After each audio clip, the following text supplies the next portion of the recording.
Hey, Hi, welcome to Scripts and Giggles with Shoshanna. I'm Marnie. So, Hi, Shoshanna. hey friends. I haven't seen you in a while. I mean, No, stop acting up. Whenever I'm trying to be sweet to you on the pod, you always act up. Why but can't you just always say I missed surprise me you? with Why the can't you just say sweetness. you miss me? I do miss you. On my hand. Oh girl, it's too hot to be Oh holding my hands. Your hand is hot. For a sec. Your hands are hot. My hands are hot. So and just hold my hand hotter. for a second. Thank you, sister. Thanks. I thought you were trying to squeeze my fingers as well. No, you was trying to squeeze mine. Yeah, probably. But look, terms of affection or whatever that is, it does surprise me from time to time. Right. I'm a very open, honest, and affectionate person. To who? I'm not saying that I'm not affectionate. I have my moments, but You're trying to say you're more affectionate than I am? I think I have my That's moment. crazy.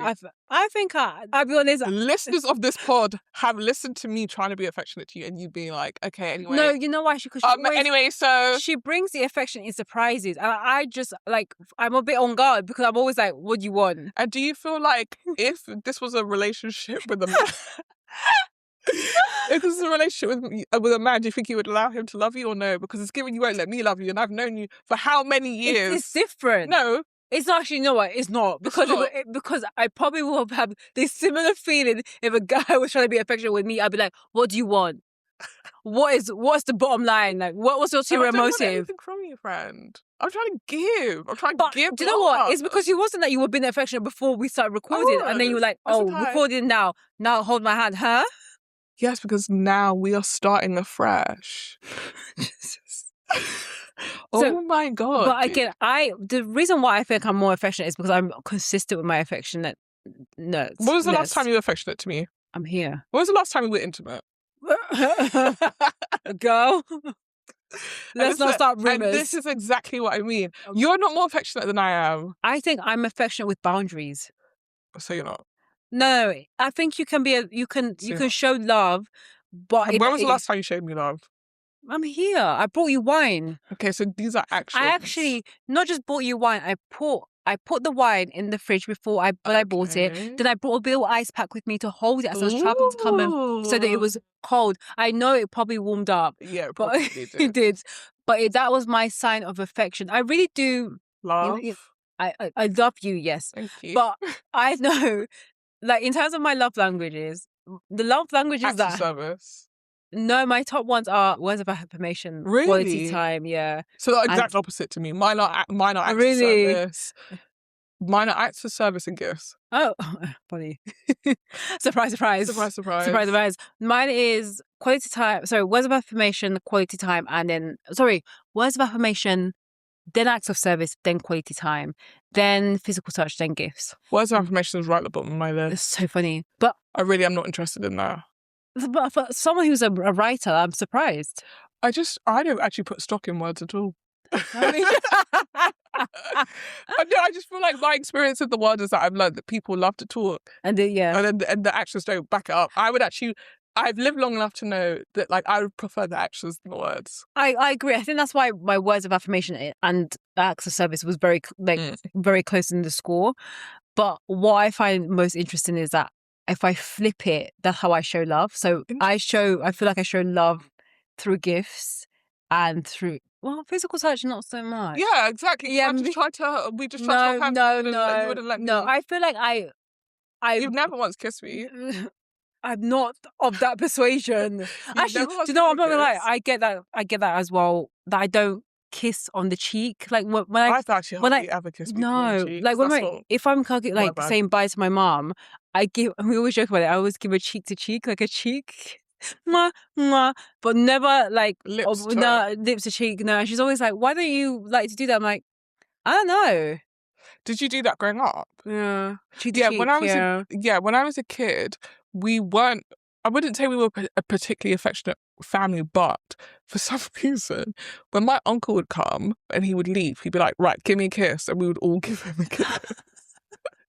It was like the only person that we would be like physically affectionate with. But as a family, we'd just be like, "Well, I'm going." We'd be like, "Bye." Like we weren't like a huggy family. Yeah. And it's the same. We wouldn't say stuff like "I love you." We weren't big on that either. And that's something that I'm actually spearheading. Like I tell my sister I love her.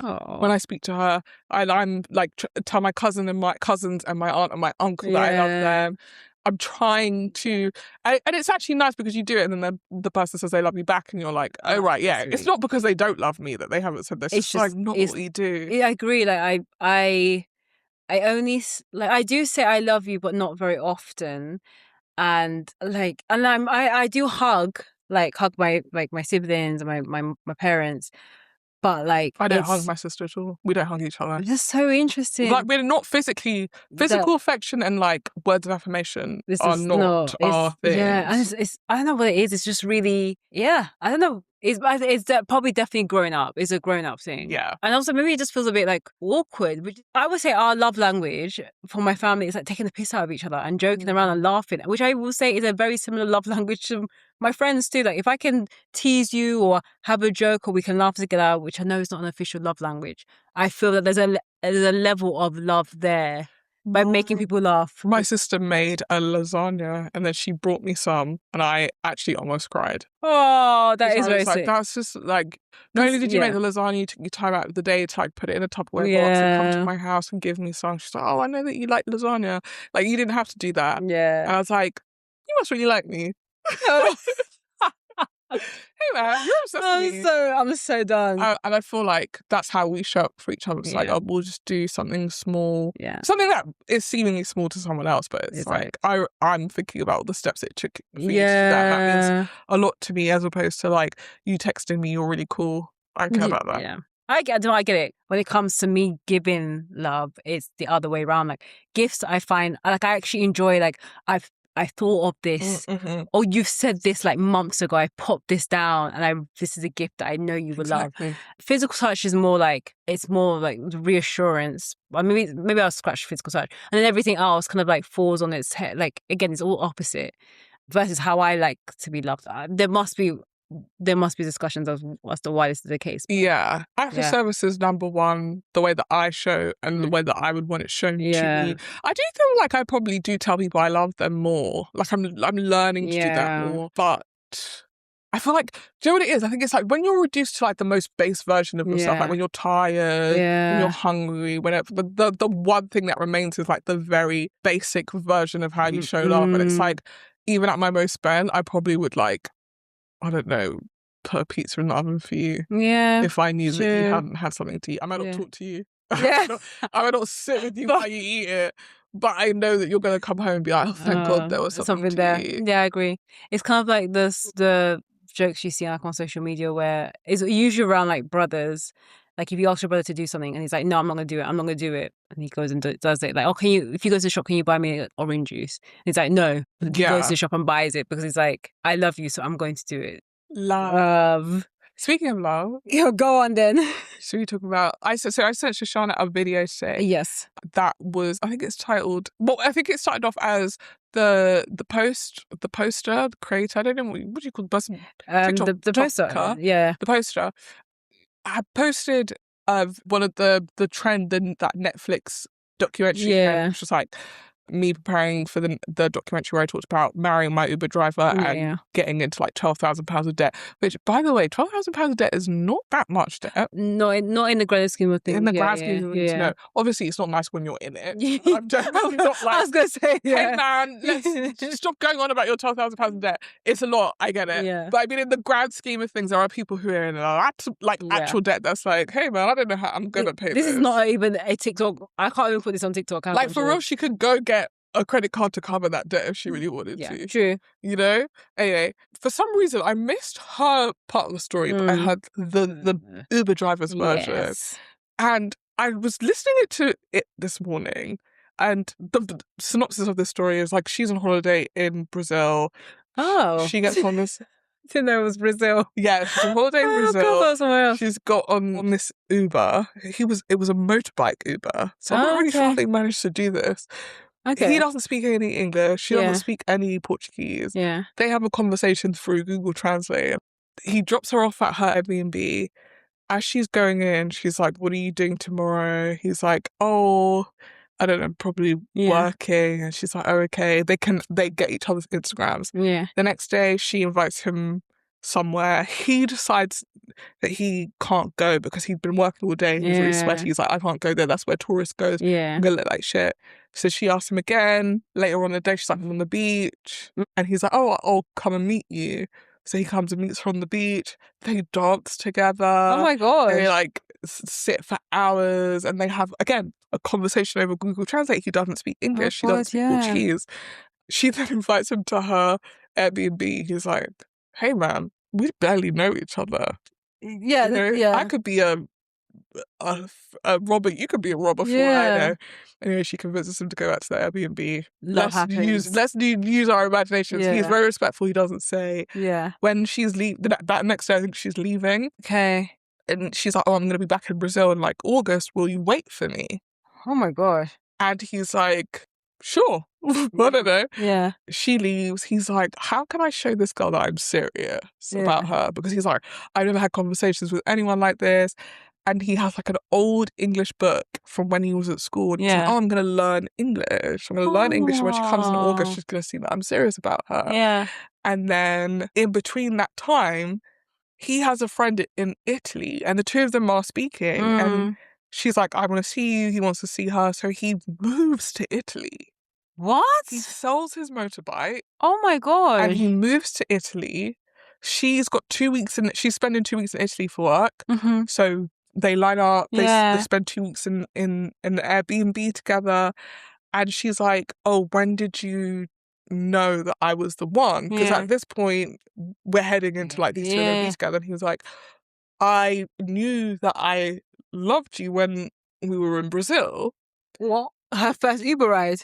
After she'd left Brazil, I think he was like, oh, I knew that this is something special. And he like told his parents about her and they're like, that's nice. Oh my god. Like not taking it seriously. And he was like, but when they went to Italy and it got to the end of the 2 weeks and she was crying and he was crying, he was like, oh, this is something else. Like this, I don't think I don't want to live my life without you. And so she goes back to England, calls him up like a month later, 2 weeks later, because they're trying to see each other like every 2 months.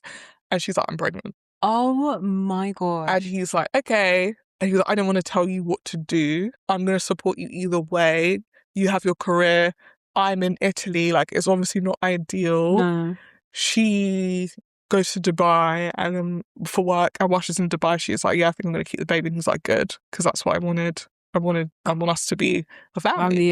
So I think the debt that they got into is the process of having him move to the UK. Yeah. So he leaves Italy, moves to the UK. They have a kid. They're married now.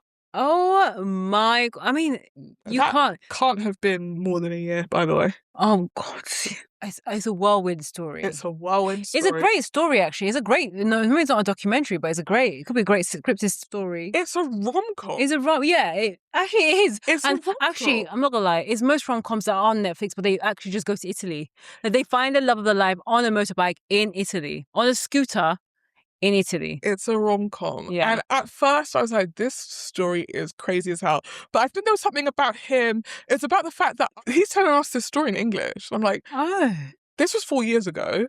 Is he like pretty fluent in English? No, he's oh my God. Like, first of all, I have so many questions about like people's ability to like learn a second language and speak and think in it fluently. Because it's not like you can feel the cogs turning in Portuguese and then him translating it, which is what I do when I think about. Because sometimes when I'm at home, I'll like try and practice my chi, and it's like I have to think about what I want to say in English and then translate each and every word. It doesn't come to me in chi, which is really interesting because sometimes when I dream, you can dream. I'll dream where we speak to each other in chi and there's no translation because I understand. Like if you speak to me in chi, I don't have to translate it. I hear it as is. So in my dreams, sometimes me and my cousins who don't speak Tree, by the way, will fully just be speaking to each other in Tree. I'm like, yeah. And like we don't want someone else in the dream to hear what we're saying. That's so funny. So we'll just be like speaking to each other. I'm like, I didn't even know your Tree was that good. That's crazy. So done. It's yours. Yeah. So that all of it is in there, but I can't access it that fluently. And so I'm like, one, incredible that he's in like 4 years, he's now able to like tell this story like with very little support from her. Like there was sometimes where he'd like check a word with her, but it was like really fluent. So I was like, that's really impressive. Second of all, like this is some people's like holiday stories. Yeah. Like my sister is away right now. She met a guy at a club and then like he drove her home on like a motorbike. And so she was like driving through Marseille on like a motorbike. Ooh. And I'm like, This never happens to me on holiday. What? Am I holidaying wrong? You holiday more than I do. holiday a lot more than a lot more than that. Like I holiday a lot. I don't have those experiences. Why are we not getting on these motorbikes? Where are these motorbike dudes? You know what I think it is? I think I'm You don't talk to people. Because I know I don't. I don't either. I think I'm just very risk averse. I wouldn't be taking a motorbike. I would take a motorbike, but I wouldn't talk to you in the first place to even find out that you had the motorbike. No. And go. The only time I've gone on a motorbike was actually in Nigeria. I have all the places to be in. I would get a motorbike in Nigeria. And it was a family trip, and also it was the only form of transportation to get us from one place to the other. So that's the only time I've taken a motorbike. I wouldn't be taking a motorbike on a regular day in Italy or, Brazil. Maybe your love of your life is in Brazil. That was my other takeaway. It's like, we forget that there's like, 4 billion, 5, 6 billion, probably at this point, 7 to 8 billion people on the planet. You think your love of your life is in the Tesco's by your house. Are you okay? Your love of your life could be sitting in Kazakhstan right now. And you just need to meet him on a motorbike. The love of your life could be anywhere. I know. Like, this girlie went to Brazil. To be fair, she was thirsty. But he was first. He liked it. Do you know what I mean? Like, how often do you shoot a shot? Another person is like, chill. True, it's she true. asked him back to her Airbnb at least twice. He said, chill. Oh, so she did. Oh, I didn't know. She was she really was trying to meet him. And he was a bit he was cautious. Okay. He was like, I like her, she's pretty, but like he thought she might have a boyfriend. So he was like, I don't want to like meet you and then fall in love with you and then you've got like a boyfriend. But she kept being like, what are you trying to do? What are you trying to do? It's really interesting. Was she by herself? No. She was on a group trip. That's so interesting. I don't know what and my sister just had a group trip and some people brought people back. Maybe there is that safety in numbers that you have other people and you can do that kind of stuff. I do a mix of solo and non-solo trips. And usually if I'm doing non-solo like a group, my focus is the group. So I'm less likely to be like, so you're trying to hook up with people in the group? No. My focus is just that everyone in the group is having a good time. I'm not talking about group, I'm talking about family, friends. Oh, but I have also done group tours. Yeah, and you've hooked up with people in the group? Absolutely not. That's not my... No. Don't even start rumors like that, okay? It's absolutely nonsense. Ignore her. No, I mean, for me, my focus is just like getting along with the people in the group, not to like do anything. It's just building great friendships. That's pretty much your India. I feel like I'm having to fight for my life here because this idiot is starting stuff. And also, if I'm solo tripping, the focus is on me and your Uber driver. No. My Uber driver, for me, my focus is my Uber driver is getting me from A to B. Yeah, A to my Airbnb, and that is it. And then we both get out. No, you better stay in that car. I've heard horror stories. Like these could have been a horrible story. Yeah, exactly. But I feel like that's like, earlier in the month we were talking about like a friend of ours has found love again and we were like, oh, this is like restored my faith in like romance. And this story, listening to it, I was like, oh, there are some like happy endings and lovely stories out there. Because you're right, there was a version of that story. Yeah. But we never heard from that girl again. Or we never heard from the Uber driver again. True. Like, nobody knows anyone's intentions, but the two of them have just been following their hearts. Yeah. Because there are so many reasons why he wouldn't do. He literally sold his bike and could afford the flight to Italy. Oh my God. And that's it. He said, that's my girl. I'm putting my entire life on the line. This is my livelihood. If I come back to Brazil now, I don't have my motorbike anymore. Oh my gosh, yeah. I think this is the one. Do you know what I love it, and these kind of stories do warm my heart because there is love out there, and like all you hear at the moment is like the horror stories from Hinge, the crazy stories on night outs, and that's pretty much it. You don't hear a lot of like the love stories. So when our girlie told us about her new romance, it was like, oh my goodness, there are actually chivalrous, respectful guys out there. Maybe it's just about being more open on holiday, but I just don't want to be that open. Maybe it is about being more open on holiday. It has made me think about being a little bit more friendly, but not being, I also just smiling more. I know I get that. I'm not going to do that. I get a lot of that, like, if you smile, the whole world smiles with you. Where was I? I was somewhere with a friend recently, And as we were walking, this guy started talking to us, and he was obviously a tourist, and he was really excited to like. So I think something had happened, like either like a busker was playing a song or something, and then he started talking to us about the song that the busker was playing. And he was very clearly German, and we talked for a bit, and then we kept walking. And I was like, oh, I feel like if I had decided to continue this conversation, we would have like gone to dinner with this guy, because he was very chatty. Yeah. And like further down the road, I saw him talking to. I think I was with my cousin actually. Saw him talking to some other people. I was like, oh, here is a person on holiday, trying to do the thing where you're like talking to locals and trying to make friends. And he was like, oh yeah, my mum really likes that song or whatever. And I was like, you seem quite young. Not like young like a child, but like a young person, like someone younger than me anyway, on an adventure in London. And that's good. I think that's the right spirit to have, to be this like open, friendly, trying to talk to people person. And that's just never been me. I feel like, on group holidays, like where we've been away together, if someone came up and started talking to me, I feel more confident to do that, because I'm like, well, I've got my friends at the end of the day. It doesn't cost me anything. But you're right. Now, at my age, on my own, I'm probably a little bit more cautious, and I think we could stand to be less so. It's true. It's true. If you want to have a meet cute. I know, I do. I know, I do. Do you? I am open. The door is slightly ajar. She's open to a meet cute. So anyone listening, but I always feel like Shoshanna out, and she's like going to reach for a cucumber, you have to reach for the same cucumber. And she's like, oh, why a cucumber? I always think that my meet cute will be like in Waterstones. How often are you in a Waterstones? I'm actually there quite often. How often? Probably like once a month. Really? I don't buy the books all the time, but I actually do like going to like bookshops and just like walking around and like seeing. Can I predict the meet cute? Go on. You're in the Waterstones. Go on. One of the employees is like, hey, you come here a lot and you don't buy anything. And we've noticed you touching up the books, and just like, I didn't want to do this. My boss has asked me to ask you to stop touching the books. That is not a meet cute. That's me giving a formal warning. No, I think it's good that you come here, because I feel like when you come in, you just have this like aura about you. Okay. But my boss said, just please stop touching the books, because like the way that you're fondling the books is making people uncomfortable. You're just sort of like flicking through the books in a way that like makes people uncomfortable. My boss says, not me. Okay. I like how you flick through the books. Okay. Like you can flick through other things. Oh. I think literally that alone, I'll be like running away. I laughed. I'll be like, I say like laugh my ass out of the bookshop, and you never see me in that bookshop again. I'll go to the next Waterstones. Yeah, and it's actually it's revolving stuff. So, oh my god, look at us bumping into each other again. I guess fate would have it that you and I.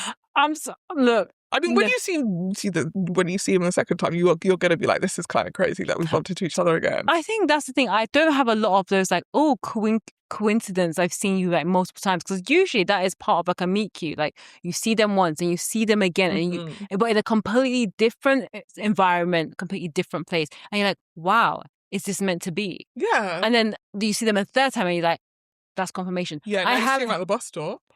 That we all left the book, and there's that. Yes, you saw me at one Waterstones, then you saw me at the second Waterstones, and then bam at the bookshop and bus stop. I just don't feel like. I feel like it's more like I'm wearing a black coat.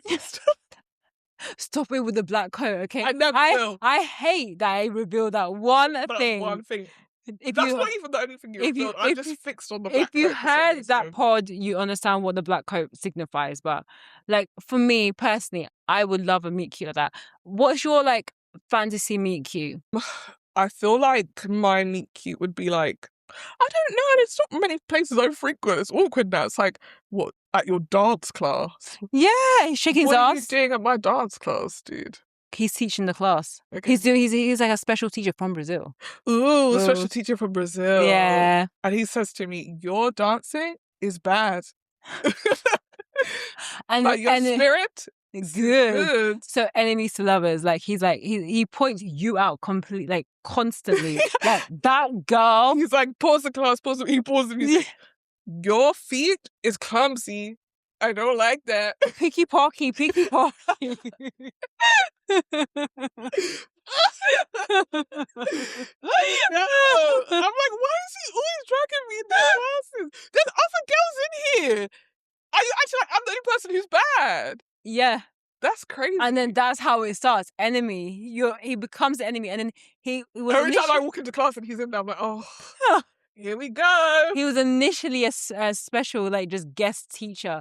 But unfortunately, unfortunately, our main teacher hurt her leg. So he, like, stepped in to be the main. And now he's there to weekly torment you. There's a thing, I actually took a special SAMA class a couple of weeks ago. And one of the things they do is they make you stand in rows. Yeah. And they'll move people based on, like, how good they are. Oh, my God. If you're good, you'll move to the front. Yeah. That means whoever's at the front, it shit has to go to the back. So now I'm imagining this in this meet cute, he's just like clicking his fingers, because this is how they do it. They'll be like, oh my God, just click their fingers at you and point. Oh no. And every time I come into class, he's like, to the back. To the back. Rosa Parks, to the back. Oh my God. And I'm like, whoa, that's crazy.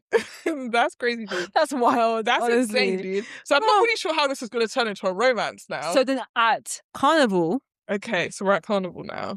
I really need to decide if I want this to be real Carnival or not. Oh, real. So this month's of him abusing me. Yeah. I've made it to Carnival with the worst in the class. No, yeah, but to he's him. To him. So he's like, okay, we need bodies. Brilliant. We need dancers. So you automatically get selected. Yeah. And then at the end of the carnival, right at the end now, you're all finished. You celebrate. The musicians taking their drums off. The dancers have taken off their wings, and they're all sitting there. And you look like you're about to pass out. And he comes and hands you a bottle of water, and then you look at him and you're like, "Oh, thanks." Literally just. And then you complain about how your feet is aching. And wait, no, this is when a bit too far away. And he just starts rubbing my feet. And I'm like, this is insane. We've got a bottle of water. You give me a foot rub.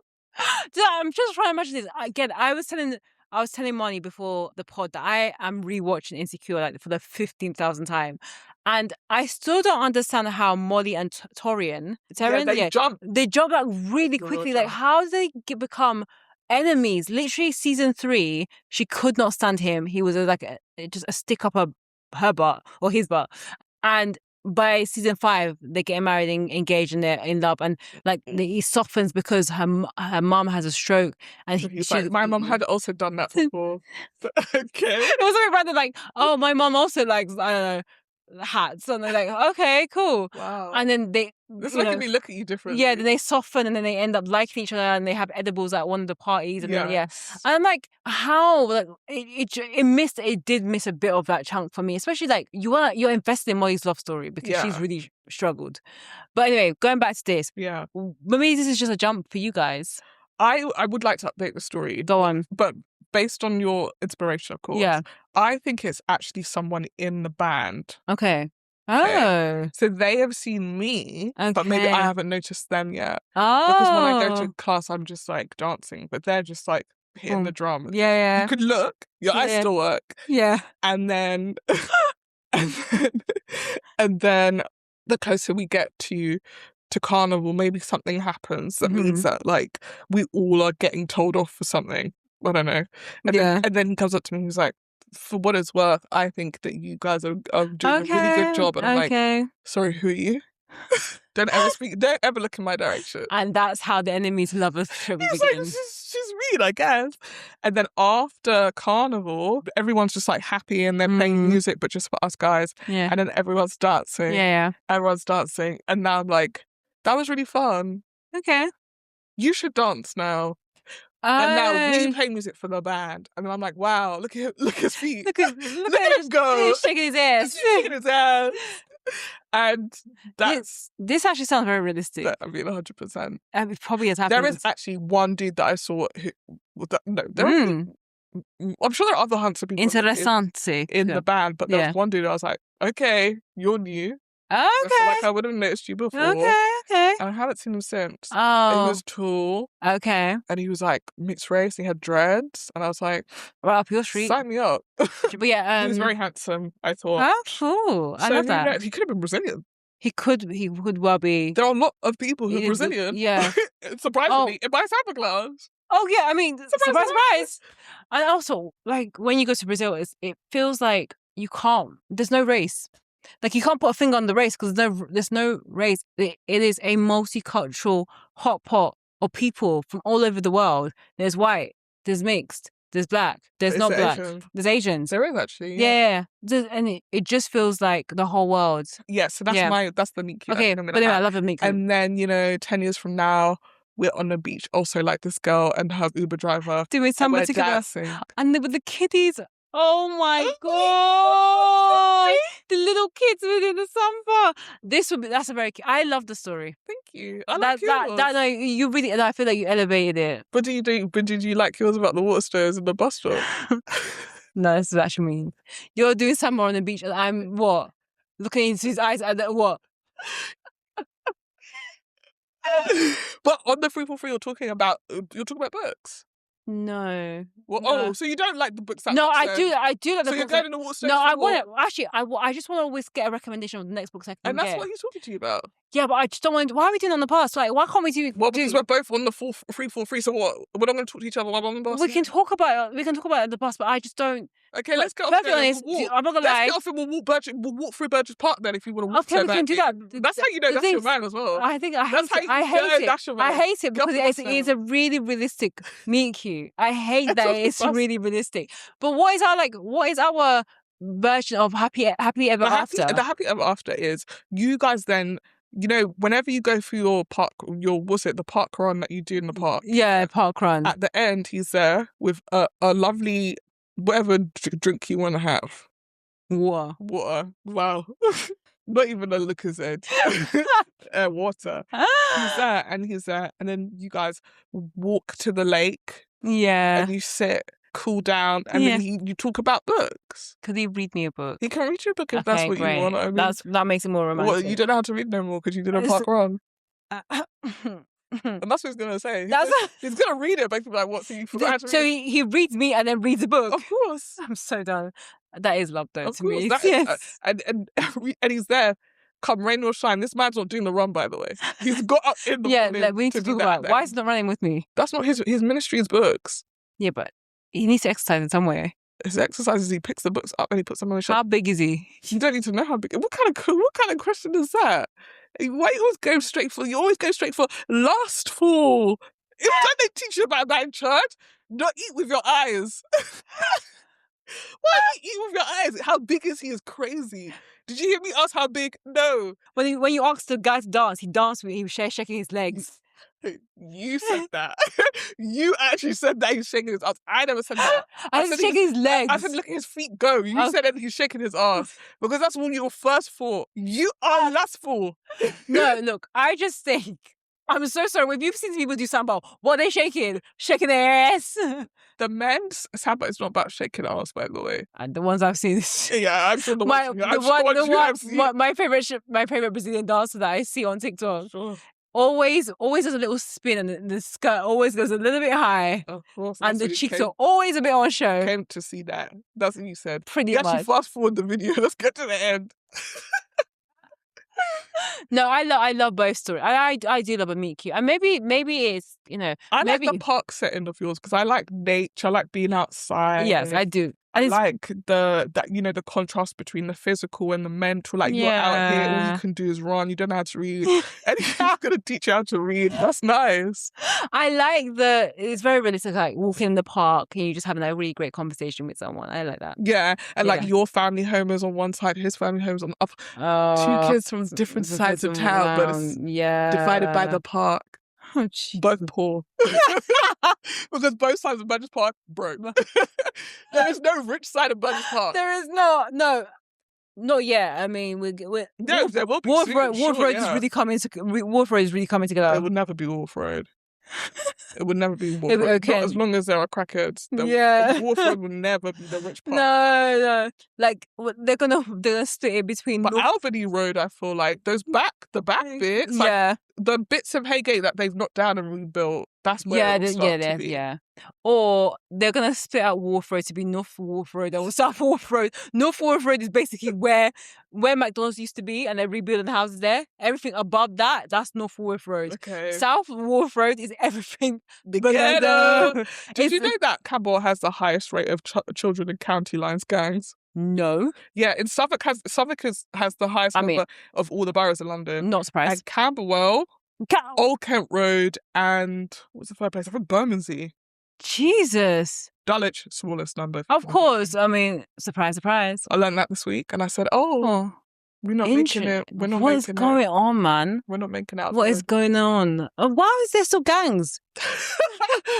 Good question. Why is there still Because gangs? like postcodes don't mean nothing. But there's gangs because of drugs, my love. I know, yeah, I forgot. You know, Yeah. and that's why I said as long as they're crackheads. But I thought the Gen Zs don't care about drugs and alcohol anymore. But the boomers who are still alive do. Maybe we need that 50-year-old crackhead still cares about crack. Just because you don't like crack it doesn't is mean whack, though. more crack for me, innit? Crack is whack. Maybe look, we just have to wait for Gen Zs to grow up and grow out. It's actually, you've raised a really good point, which is, if the kids don't want to do drugs anymore, does that mean the drug trade will die? Great, if that's the case. Or it will just become more diminutive. Like the same way that like cigarettes, even though it's big, it's still not as, I don't believe the market is as big now. Oh, it can't be. I mean, it can't be. The problem is you have to really hope that vaping really follows suit. But that is going to, that, I would be surprised to know if vaping is growing still. Because I feel like, for me, in terms of my life, what I've witnessed, I feel like vaping has reached a plateau, if not started to dip. You think? I don't think more people are vaping. Interesting. But what I will say I've noticed is online there's more talk about cigarettes in a way that makes me think the kids are... It's going to go back to cigarettes. Yeah. I don't know. I mean, like smoking is cool again. I thought vaping was what is cool, and that worries me with kids. That was what worries me the most. It's like seeing secondary school kids puffing away, and yeah. Anyway, it's not a part of this pod. We're not here to solve problems. Not at all. But what we are here to do is find you love, find your meet cutes. And maybe you need to be more open when you're on holiday. So do you. I know I do, but I just Why don't. is it just me? Why am I that Not you. No, I'm not coming to you specifically. I'm talking about to our listeners. Yeah. Yeah, everybody be more open on holiday. I think maybe the easiest thing is just smile when you're out and about. And just start with London first. Or start in your hometown. I'm definitely not smiling here. That's how you get in trouble. No, I'll start on holiday, but I will not be smiling here. I mean, that means that on holiday, I feel a lot more free. I feel like I can dress a bit more like, not provocative is the wrong word, but just dress more relaxed. Free. I'm less covered up. I'm more relaxed. I'm happier. And maybe that will radiate to someone who's good looking outside. Damn. Let's do it. I'm excited. I'm excited too. Should we talk about pop culture? Oh, wait, do you have something? I was going to say, where's the next destination? But maybe... I don't know, you know. Anyway. What should we talk about pop culture news? Let's start. Okay. So, have you heard about the film Children of Blood and Bone?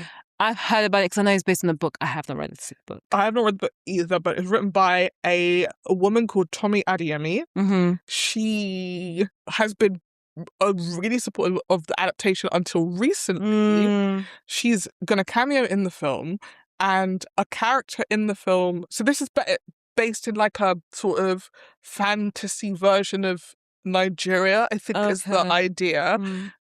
And there was a bit of backlash at the time that the film was announced because Amanda Steinberg was cast as, I don't know her particular character, but she's a light-skinned, if not mixed, black woman, and people were like, this is supposed to be like a story set in like deep Nigeria. This isn't okay. Yeah. And when this happened, Tommy came out and was like, I love this. I love this for Amanda. Everyone's being lame. It's going to be cool, whatever. A couple of months ago, she comes out and she's like, I don't support the adaptation of Blood and Bone, and I don't want to hear about it anymore. And everyone was like, hold on a second. When we was all like, hey, this is a bit weird. You basically told us to fuck off, and now all of a sudden you don't like it. Then she posted like a snippet of a conversation she'd had with Amanda where she was basically like, don't contact me again. Oh. And then she did a video where she talked about how she'd had a really unpleasant experience on set. And then yesterday, she posted a video being like, what I have been subjected to during the process of this adaptation is beyond words. I've been harassed. I've had a horrible time and I never want to hear about this again. Like, very dramatic. And people are like, but what's happened? Yeah. Because in every single post that she's done, she hasn't actually said what has happened that's upset her. And in seeing the video yesterday, I thought to myself, I think what's happened is she was under the impression that her book was being adapted and therefore she had control, power over that adaptation, and didn't realize that she sold the rights. The rights to her book were sold. Yeah. And they could do whatever they want now. And you are actually there as a courtesy. You are not in charge. And perhaps that is what she's like kind of reckoning with now, because it's a very extreme reaction, as if somebody was like, I'm heartbroken, I'm bereft, basically. And it made me think like, oh, what could possibly have happened on a film to make you that bereft, other than like, it's just not going the way that you wanted it to. Like, it doesn't sound like, unless the cast beat you up. Which I highly doubt it. Isn't it the one that Viola Davis is in? Viola Davis, Damson Idris Elba, Okay. Chiwetel Ejiofor. Okay, so it's a big cast. Cynthia Erivo. A lot of people in this film. Yeah. And everybody's talking about like, wow, this is going to be big because it's like Afro fantasy. And if it does well, then we're going to get a load more films like this. So like, basically Thomas should shut up and let it happen. And I don't think I agree with that, because I feel like even if this film is good, if they don't want to make films like this anymore, they're not going to. Like, Sinners was good. Where are the other black horror movies? Yeah. Crickets, you know what I mean? Like, it is what it is. But I'm just finding I think she feels very brand new to me, and she's having an experience that she just wasn't expecting to have because she thought she was special. And I don't begrudge her that, because if you're not familiar with the way that adaptations work, you might genuinely think that you're special and that this is about you. But it's really interesting how the internet's like, we don't care about that. Why? We don't actually care about that. No. And I'm like, God, the internet can be so mean sometimes. Or like very flippant. I saw, I think, a post from her about the issues, or not the issues per se, because she hasn't gone into detail, but just saying that she wants to separate from her association with the film, which is surprising given that she's the author. I got the impression that it was like, creative differences, or like they gone in a different direction. But it also sounds like the film is pretty much done, because I saw a trailer for it. I saw a trailer for it. Yeah, so accent's crunchy, but what can we do? Yeah. I actually feel like this might be better because it's a fantasy version, to just be like, people have random accents here. It's giving. Some of the wigs are question mark, but what can we do? It was when I saw Viola Davis in it was giving me the other film that she was in. The Woman King. Yeah. It was literally giving me that. The African accent is not. I think again. Viola Davis can handle a lot of things, but this accent is not one.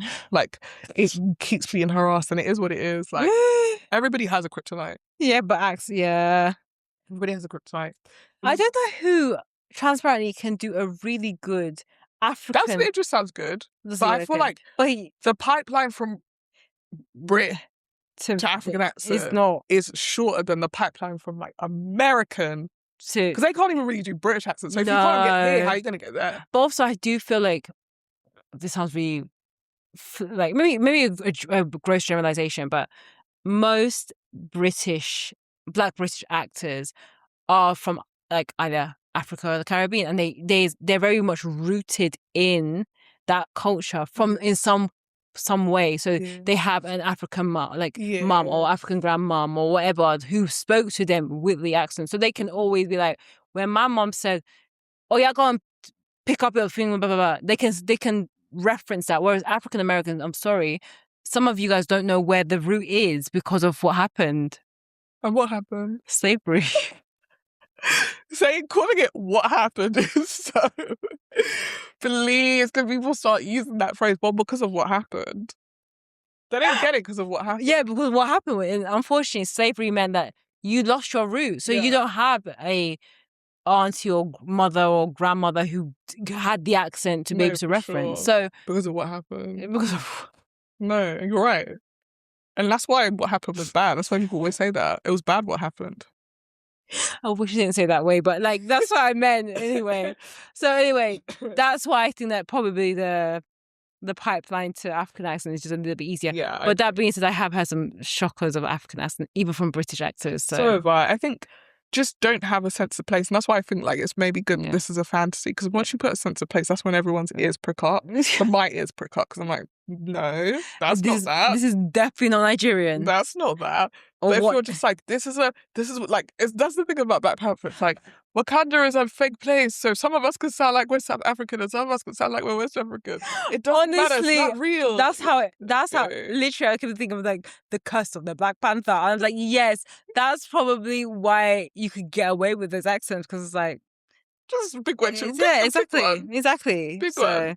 Although, wasn't Lupita Nyong'o talking about how she had to say a couple of words in Zulu or in Hausa, I can't remember, in Black Panther, and she asked Trevor Noah to tell her how to enunciate it. So like that would imply that you guys were deliberately trying to sound like you. Because if you're saying words in Zulu, surely that means that you're saying everyone's trying to sound like South Africa. South Africa exists in this fantasy world. Yeah, probably. So anyway, as a tiny little tidbit. In other news, we had an update about one of the most important shows to us now that the bear is gone, Industry. Yes.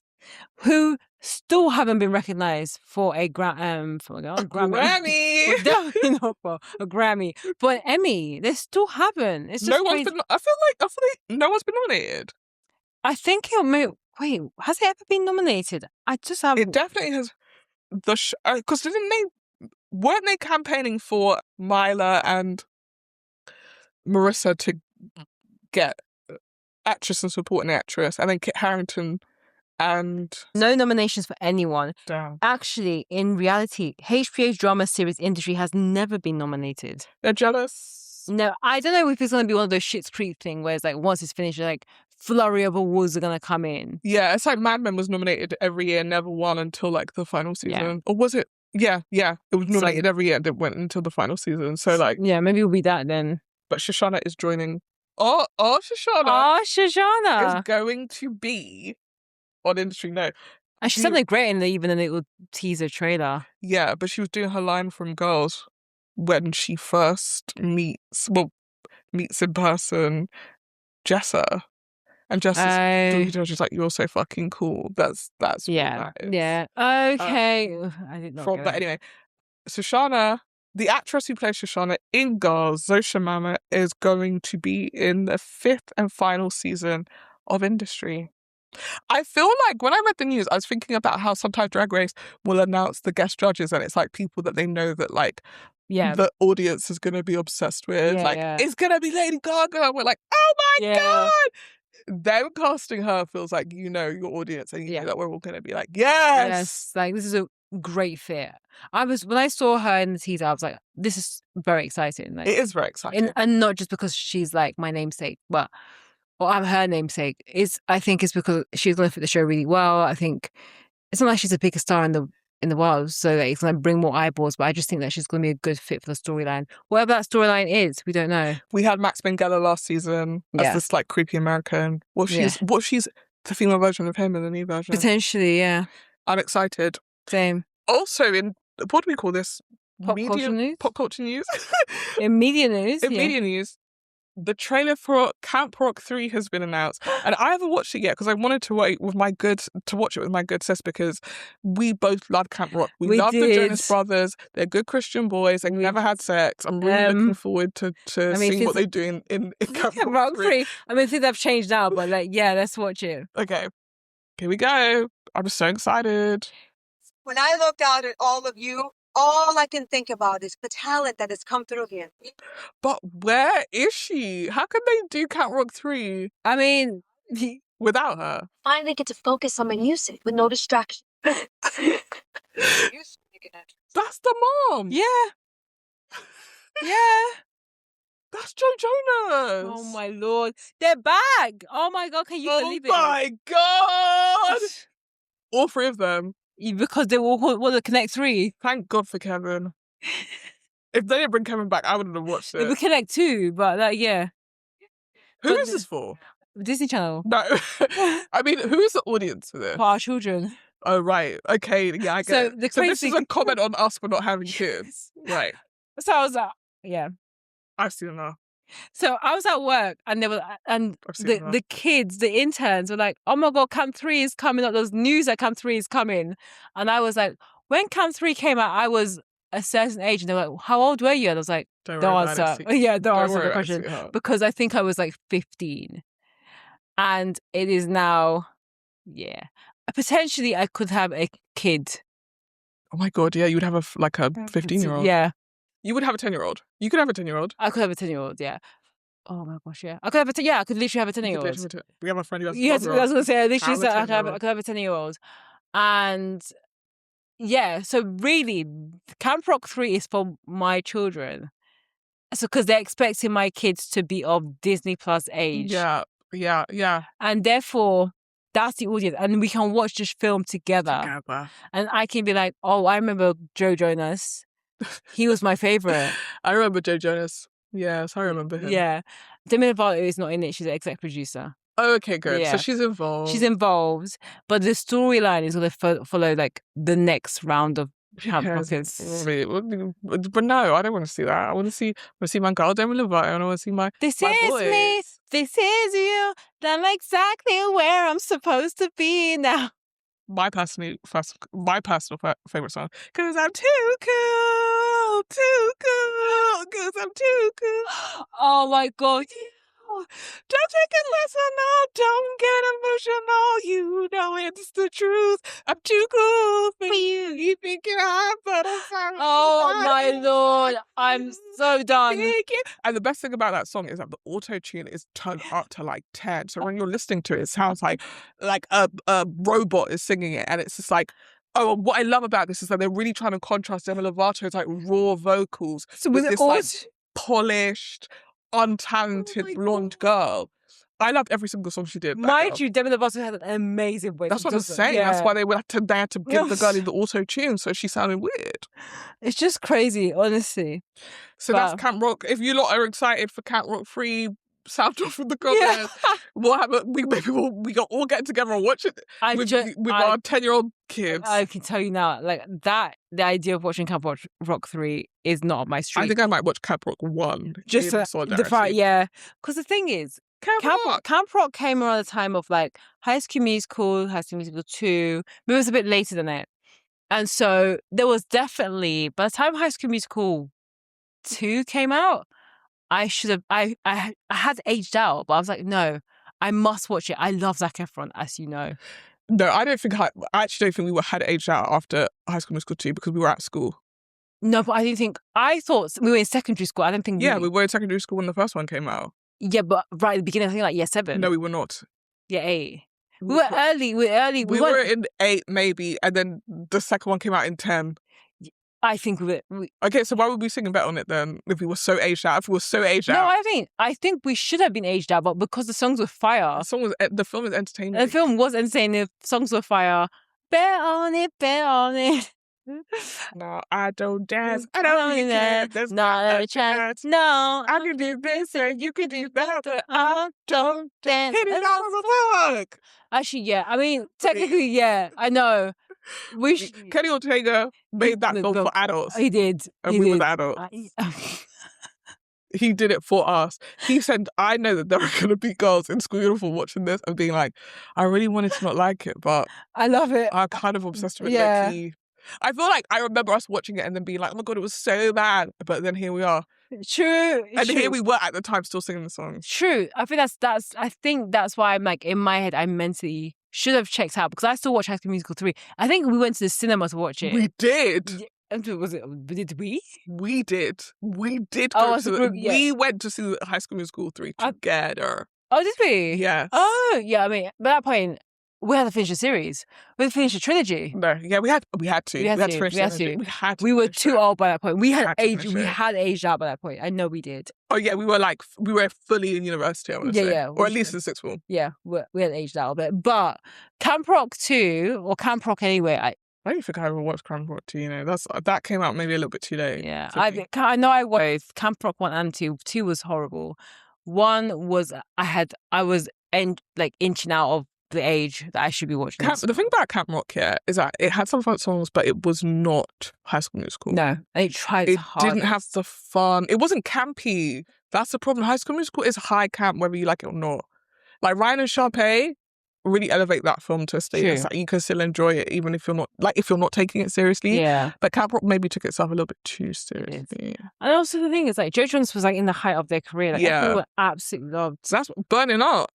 True. Oh, burning up for you, baby. I'm sinking into the lava. That song, incredible. And everyone had their favorites. I love Joe. And they had a show. They did the Jonas or Keeping Up with it was like something. Yeah. Anyway, and then I really liked Kevin on the show because he was like the dumb one. Oh, he was, but like he was like the quiet one, understated. You didn't need a Kevin to balance out like Kevin. Joe I and... didn't care for Nick, and I still don't to this day. I think it's weird people when they say they like Nick. I liked Nick with Priyanka Chopra. Yeah, actually, I think I liked him when he was older. I loved Joe. He was so cute. Like Joe was like, yeah. He was like the older one. But for me, like Joe, Kevin, Nick. Oh, I never... I know people can't believe it, but I just don't care. What did Nick do to you? I just think he's smug. Well, because he can sing the best. See, this is like, you guys have been giving him a big head. I'm not interested in that. I mean, I like humble men. He held those high notes. He carried those notes. Yeah. Marry him if you love him so much.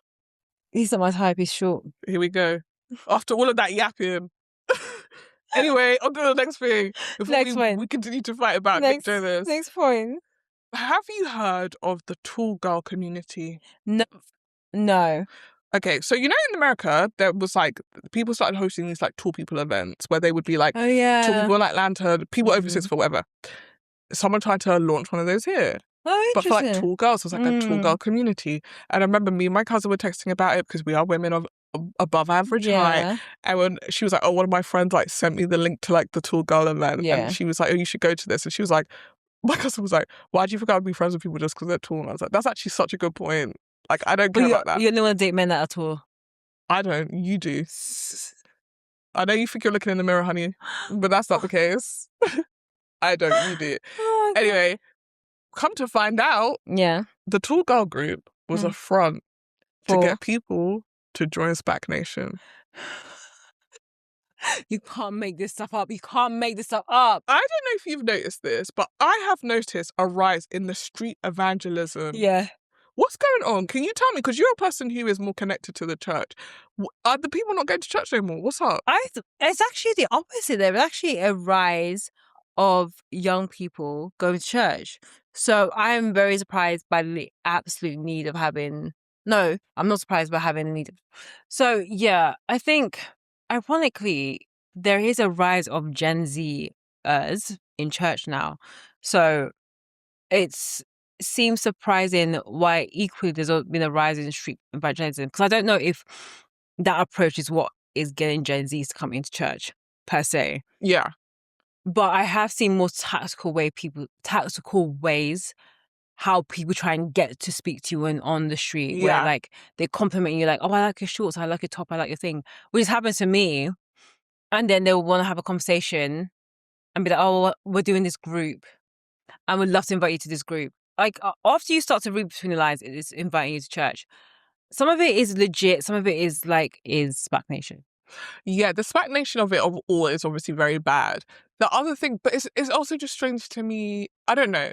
Like, why do you need to trick me into coming to church? I just don't understand I mean, I get it. I get them before they come out being like, listen, people don't want to talk about God. Yeah. So if we find another way to get them to talk, and we just remind them of God's love. And it's like, okay, but now I feel tricked. True. That is true. That's the problem. Now I feel tricked. And I don't know. I mean, I've never been a street evangelist. That was never my calling. So I would love to know like what it is like, whether there's ever a time where you feel like there is a way to approach people on the street and get them excited enough to come to church. That isn't going to make them feel like they were tricked even a little bit. True. Because I think it's hard because... Have you ever done that? Not street evangelism. I have done evangelism, but not in that type of way. It's more like, oh, we've got an event, here's a pamphlet. Okay. That type of evangelism, which for me is inviting people to... It's still inviting people to church. It's just being very forward of like, this is what we're doing. This is why we're here. Yeah. I think the more like calculated way is a tactic that people have had to use because of just the way our world is. People will not stop by and be like, oh, I would like to invite you to my church. It's just excited, like, oh, come and join our group. It's about community, which is like a buzzword because everyone wants community. And you try to show like, this is the need of the people. This is the state of the nation. And this is what we can address through faith. Yeah, which makes sense to me because that is what religion is, though. It is I get the connection of those two things, and I think it's interesting that you pointed out that thing of like people do want community. It's like, well, come to church because you'll have a community. But I've had an experience like that recently, and my cousin was talking about how she'd had an experience like that recently, and I was like, it's so interesting. And then the other day I was out with my younger cousin, and 3 people walked up to us. Bear in mind, we're like sat on a bench. They come up to us. They're like, hey. And it's like, hello, can I help you? And they're like, yeah, we were just really hoping to talk to you. Like, you guys seem really cool. And it's like, we're tired and we don't really want to talk. She's like, oh, why don't you want to talk about God? Like, something became very accusative. Like, why don't you want to talk about God? It's like, because it's 7 p.m. on a Friday, I'm starving and I want to go home. Yeah. Be respectful to the fact that, like, you came up on a sort of trickery thing and I've said, no, thanks.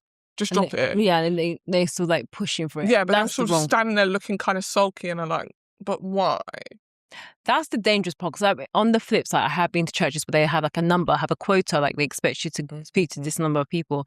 And then that's when it starts to feel like a sales technique versus a just getting to know people. And maybe they may want to maybe they just want to have a prayer right there and then, and they don't want any other further conversation. Maybe they do want to come to church and experience the community. Maybe they just want to hear about God for the first time and then are not interested. Those are kind of things where it's about how you quickly build a relationship. And some of that is doing it in the more unorthodox way of like, oh, I like what you're wearing, to like spark the conversation before you go into like, not the pitch, but like testifying about like what God's done for you and why you should come to church, etc., etc. I don't see both sides. So I think there's some ways around it that I think works. On the flip side, I don't think that someone saying you're going to hell with the sign going forgive, like ask forgiveness now. Yeah. I don't think that worked either. No. So I don't know.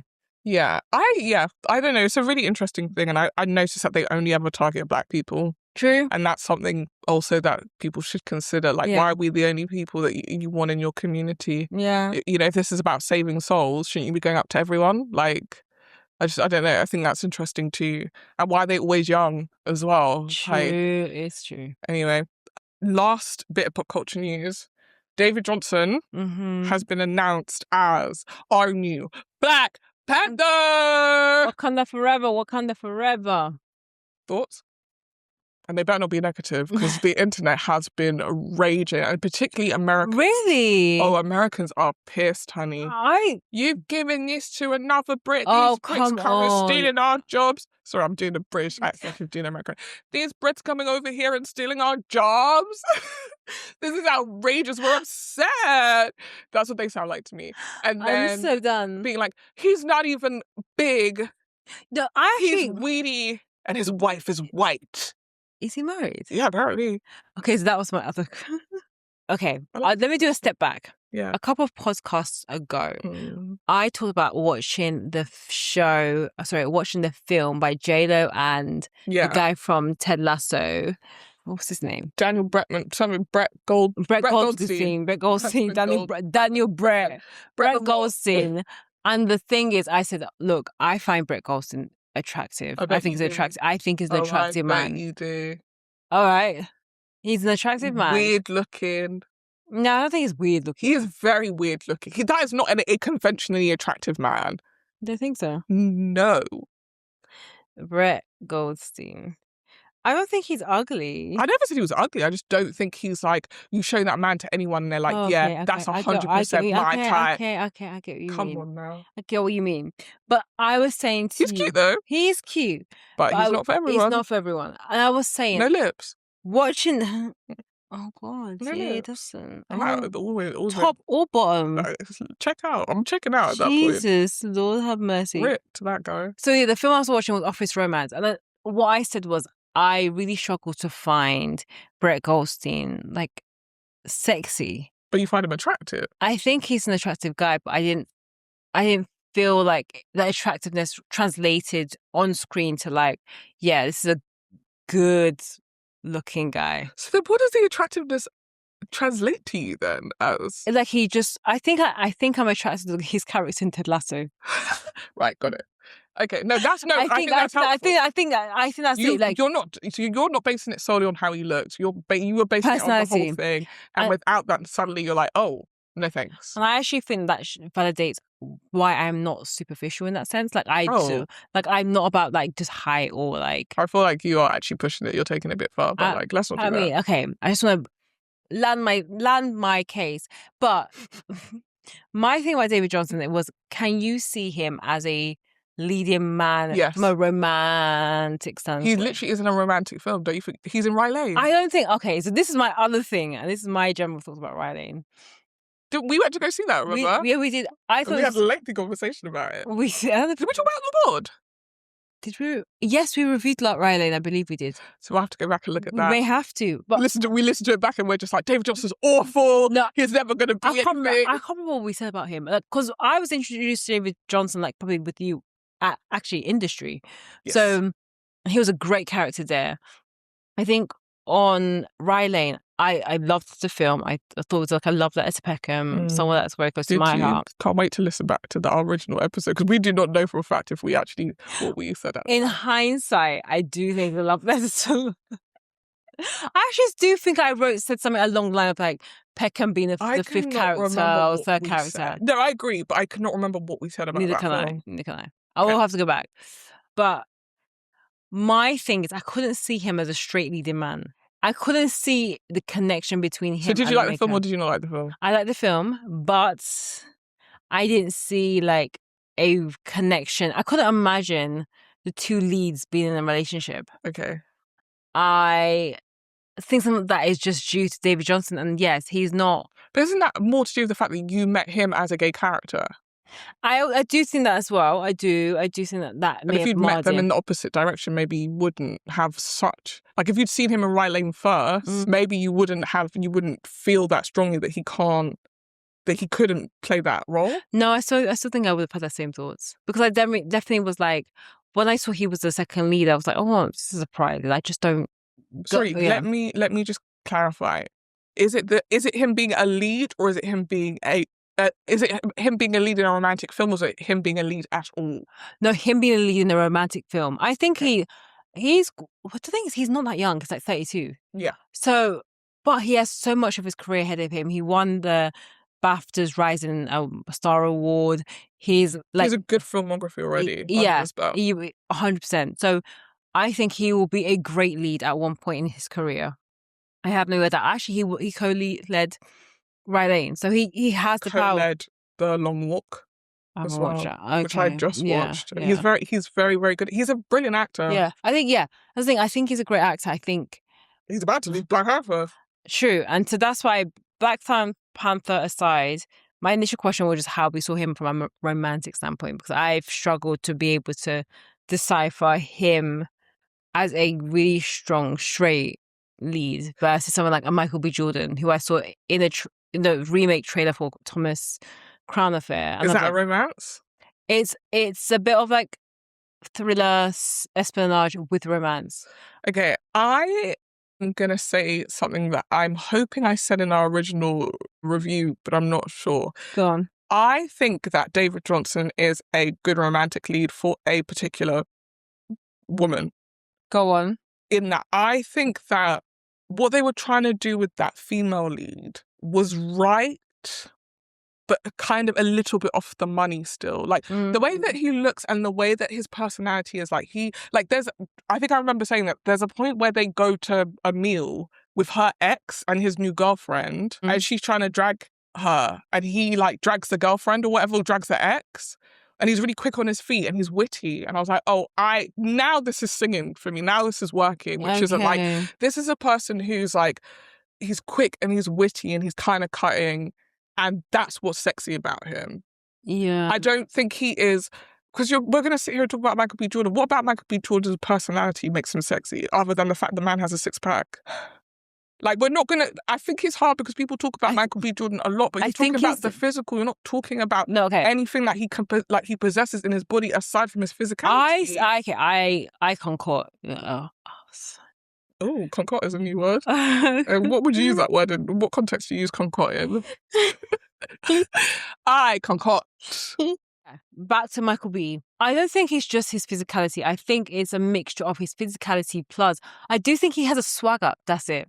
He has swagger. He has something about him that he embodies that allows him to have a bit of bravado, have that sex appeal. I buy Michael B. Jordan as that straight lead. But we've only ever seen him play characters like that. True. Okay. I think this is the problem. David Johnson I think that this is the difference between Michael B. Jordan and David Johnson. David Johnson has shown that he has incredible range already. I'm not saying Michael B. Jordan doesn't. Yeah. But he has played a lot of similar characters in films. He's often the handsome, brooding, straight man. Yeah. We haven't seen him play a queer character. We haven't seen him play I think, villain. Well, I guess he's kind of the villain in Black Panther, but again, it's a straight, brooding male villain. And because we haven't seen him in that light, we only think of that. And I'm not saying that's a bad thing. Like, if that's your brand, that's your brand. Yeah. But I feel that the thing with David Johnson is what he's really proven is like the minute in order to have range in your career, you have to present yourself in ways that then make people think you can't do other things, which is kind of crazy, right? Because that's the whole point of showing that you have range. It's like, I can do stuff. Yeah. It's like we wouldn't think of Timothée Chalamet as being able to play Iron Man because we think of him as someone who is a lot more foppish and boyish and playing a character that's a lot more mincing and vulnerable. Yeah. But that doesn't mean that he couldn't play that. In June, he's not like mincing and vulnerable. As the trilogy goes on, he's about to be like, I think, the villain of the show. He's like powerful. That's the whole point. Yeah. And he is able to do that because he's a good actor. We have to believe in our good actors' ability to play these other characters if and when those characters come up and not feel like we're typecasting them based on the fact that they've only played X characters to this day, you know? And if I'm being honest, I don't know if Michael B. Jordan could have played the character Rye Lane. I mean, it would be a very different film. Exactly. They wouldn't be walking around. They would go straight to her house. If you know. It'd basically be like the Brazil story at the beginning.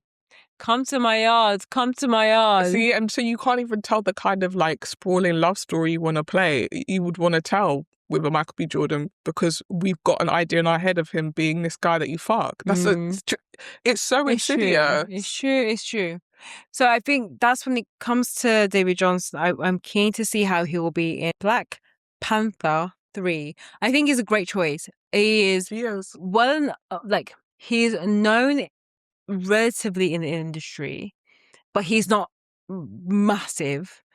But he will be with this film. I think, of course, he will bulk up and get ready. The film is launching in like two years' time, and they're gonna start filming soon. So he's gonna build himself up to get that leading man status look. But he has depth in his acting, which is always positive as well. I don't think it's a bad choice. Actually, when I saw it, I actually was really, really happy for him. Like we follow a lot of actors who are striving and struggling to get to the next step, and he has been able to do it. So, yeah, what are your thoughts on him? I think I'm happy for him as well. I'm happy for all the British actors stealing American roles. I think that's the right thing to do. I think that these people have trained and they deserve an equal shot because we don't make enough films here to cast these brilliant actors that we have. So I'm happy for him in that regard. I think he's going to do a really good job.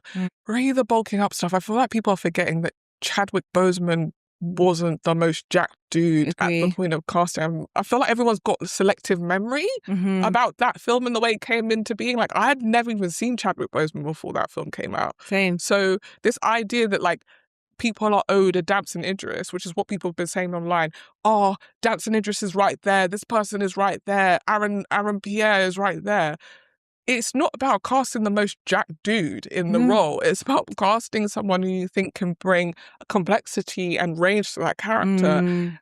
I find the conversation being dwindled down to his physique, the way he looks. Like someone said, "Oh, he just looks really vulnerable," and I was like, "What does that even mean?"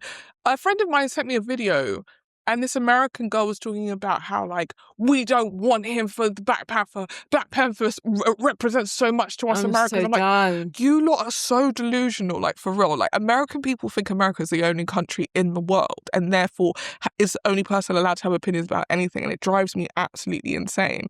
But one of the things she said that really got to me was that she was like, we like Chadwick because he was a family man and he was giving and he gave money to charity. I don't know anything about this man, but I don't like him. I was like, right, this is exactly the issue. You don't know anything about this person and you're speaking very strongly on what you assume, which is that he's a short, slim man who you've never seen in anything. So he must be bad and he's British and he's not fucking Michael B. Jordan, who we've decided is the pinnacle of male physique. It's pathetic. I don't like when people talk about things they don't know anything about. And I think people speaking on his character and his wife and all of that stuff is really dark, actually. Like, what are we doing? No. It's why we can't have nice things.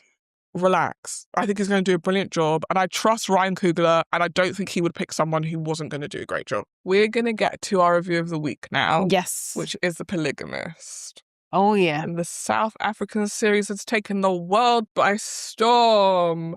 Jonasi. It is someone described it as a sort of a telenovela, and I think that is very right. It's based on a book series, on a book, not a series of books, a book. And I listened to a podcast with the writer who talked about, like, this was like the second or third book she ever wrote. Oh, really? And then nothing had happened. It's been 10 years since she wrote the book, and then she found out that the rights had been bought, and this was maybe the third or fourth time the rights had been bought. So she was like, probably nothing will come of it. And then they were like, we're going to make the show. Do you want to come on set? And she was like, yeah, all right. Basically the exact opposite of the Tommy Adeyemi experience, where she was like, you bought the rights to my book. You can do what you want. She'd actually set her book in Uganda.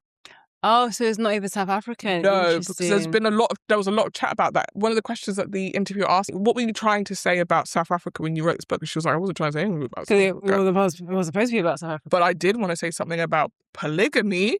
Okay. Which is what the show goes on to be about. So, really quick overview, because the girls watched this show a couple of weeks ago. So let's see how well we can recount what happens. But basically, The Polygamist is about a woman named Joyce. And she is married to a man named Jonas. And they have a, like, Fortune 500 company that's about to go public. Can I just say, I really hate that storyline in a show where they're like, the company's about to go public and we're going to get shares and we're going to get listed on the FTSE 100. I don't know what that is. It didn't make as much sense. Actually, for someone who loves industry, it's surprising. Like, I've not learned anything. I've learned nothing from there. I learned one thing from industry last year, but short and long, yeah. Shorts. But they have a company together. Meanwhile, Joyce is also an influencer, kind of like a lifestyle influencer. Yeah. She is also, like, trying to be like, everybody loves soap and I love my husband. That appearance, yeah. Yes. Yeah. And they have 3 kids together. They've been married for 20 years. It's about to be their anniversary. And she's about to launch a new product. She's about to become the ambassador for a company. I can't remember what the product was. It doesn't matter. Yeah. And they're like, so you're going to have this party? She's like, and your husband's going to be there? She's like, of course. We're, like, happily married. We love each other. Cut to Joyce pulling up to her house. We think it's her house. No.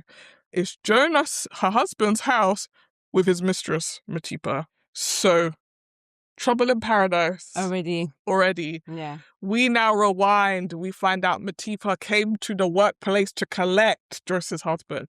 I've never seen that level of scheming so quickly in my life. Yeah, 100%. Like, it's very hard at the beginning. And I feel like this is one of the testaments to this show.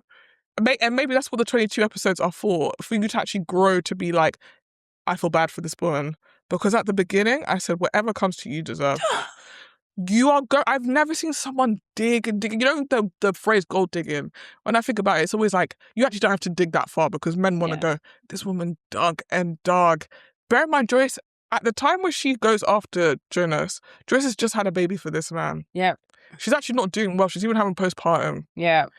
Matipa is with Jonas's brother. Oh, yes. And it uses that to maneuver her way to Jonas. Yeah. And her thought process is, I'm going to lay it down on you. you're not going to be able to resist this body. She had a great body. But that's not the point. Yeah. Both of them, Joyce is gorgeous, Matipa is gorgeous. But Matipa's thinking, I'm going to lay it down so thick, you're going to forget about your family, your newborn baby, your wife. You're going to leave them for me. Yeah.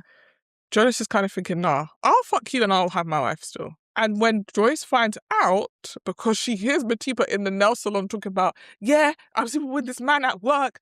He works here. My name is Matipa. Basically, you might as well just have just listed out on a poster and put it in her front door. Joyce and Matipa get into a scrap. She goes home. She's like, so you're fucking your assistant? He's like, chill, dude. You're doing too much. And that was kind of his energy all the time. The whole time. We'll get to him, but he was evil in a way I've never experienced. He's like, you're doing too much. She's like, I'm doing too much. I want you out of here. He said, cool. I'm finna move in with my mistress. We're going to be very happy together. He picks up his stuff. He goes to live with the mistress. Joyce is sick to her stomach. Yeah. Joyce is freaking. Joyce is just, oh, that's the love of my life. How could you do this to me? Meanwhile, I'm sitting here being like, it's time to pack it up. That's the ideal thing you need to be doing and thinking about. But for her, I think it's a pride thing. It's a pride thing. And her entire identity is built on this marriage and being successful. We learn at this point as well that Jonas's business, this FTSE 100 company, whatever it is, only exists because of Joyce. They co-founded this thing. So she's like, if we get divorced, I'm gonna take you for everything you got. Yeah. So he's decided, there ain't gonna be no divorce, sweetheart. Yeah. It's gonna be me, you, and Matipa. That's what's gonna happen. I'm gonna continue to have my mistress, and I'm gonna have you. So Joyce goes to Jonas now, and she's like, look, you're gonna come to this anniversary party because you're messing up my bag at this point. He's like, oh, you're crazy. I don't want to be with you anymore. She's like, be there. Sends him an invite, sends him whatever they're going to do. They're going to go to this thing. I can't remember what happens, but she also then goes back to the house that they're at and accidentally sets it on fire. Do you remember this? I do remember that. I don't know why she's gone back there again and accidentally sets it on fire. They immediately know it's her, even though they didn't even see her in the house, which is crazy. The police arrest her. She's sitting in a jail cell. She meets a woman. Because they're having sex in the bathtub. Yeah. She's gone back over there, but they were already you already know they're together. Why? But she's just so outraged. I think he didn't come to something he was supposed to come to. And she's gone to find him and he's having sex with this girl. Anyway, she goes to jail. She meets this woman. The woman is telling her how her partner had cheated on her and now she has HIV. She's really upset. Joyce is listening to her. She's just like, wow, men. See men. Anyway, we get to this anniversary party now. So this is what's strange. Off the back of this fire, Jonas is suddenly like, do you know what? I'm going to go to the anniversary party. I'm going to go to the anniversary party and I'm going to serve my wife with papers. Yeah. So he turns up to the party. Meanwhile, she's also basically called one of his investors and been like, make sure he comes in a way that would imply like, I will destroy your life if you want to play games with me. Yeah. So he turns up. They're active for the cameras. They're active for their kids who know they're not together anymore, by the way. And they have this party and it's great. And then at the end, Jonas is like, do you know what? I might come home with you, actually. He goes back to the house. They end up having sex. Jonas has now decided he wants to be back with Joyce. That's what he wants. He wants to be back with his wife. Sure. Matipa is like, hello? What about me? What about all the work I've done? What about all the hoeing I've done? Are you joking? He's like, yeah, I don't want to be with you no more. I want to be with Matipa. I'm with Joyce. Joyce is like, well, he wants to come home to his family. I'm going to let him come home. Her mum had been like, leave him. Yeah. She was like, no, you don't get it. Till death do us part, whatever. She gets back with this guy. They're back together. It's lovey-dovey. The kids, however, are not happy because they're just like, he's come back and he's trying to act like nothing's happened. Yeah. And there's a lot of tension in the house. And there's a lot of friction between him and the kids. Like, they clearly don't respect him anymore. And these are grown adult kids. So, like, they can, well, they're about to go to college. Yeah, they're teenagers. So they really understand who their father is. And that becomes like a sticking point throughout the series. Yeah, and also one of the funniest things about the kids is the son, the like newborn, we like don't see him for the first 15 episodes of the show. Like they're just like, he's not relevant to the plot, so you're not going to see him. Which I think is really funny because they keep referencing this newborn baby or this very young toddler that they have, and we never see him. Anyway, so now Jonas is back with his wife. You think everything's good. Joyce thinks she's pregnant.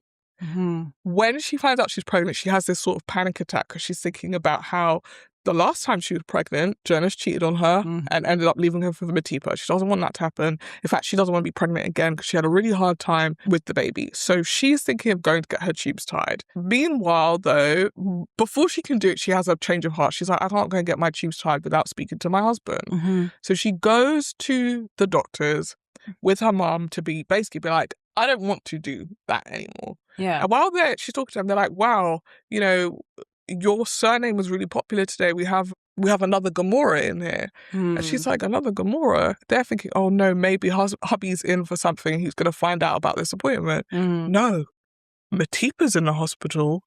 She's having twins. And they're Jonas's twins. Oh, God, yes. So Joyce goes in there, has a mental breakdown. They have to basically carry her out of there. She is like, what the fuck is going on? Jonas is like, yeah, so do you know what had happened was, you know that one day where we had an argument in the house, yeah? And I nearly beat our son to death. When I left the house, I actually went to Matipa's house, got her pregnant, and now she's had the babies.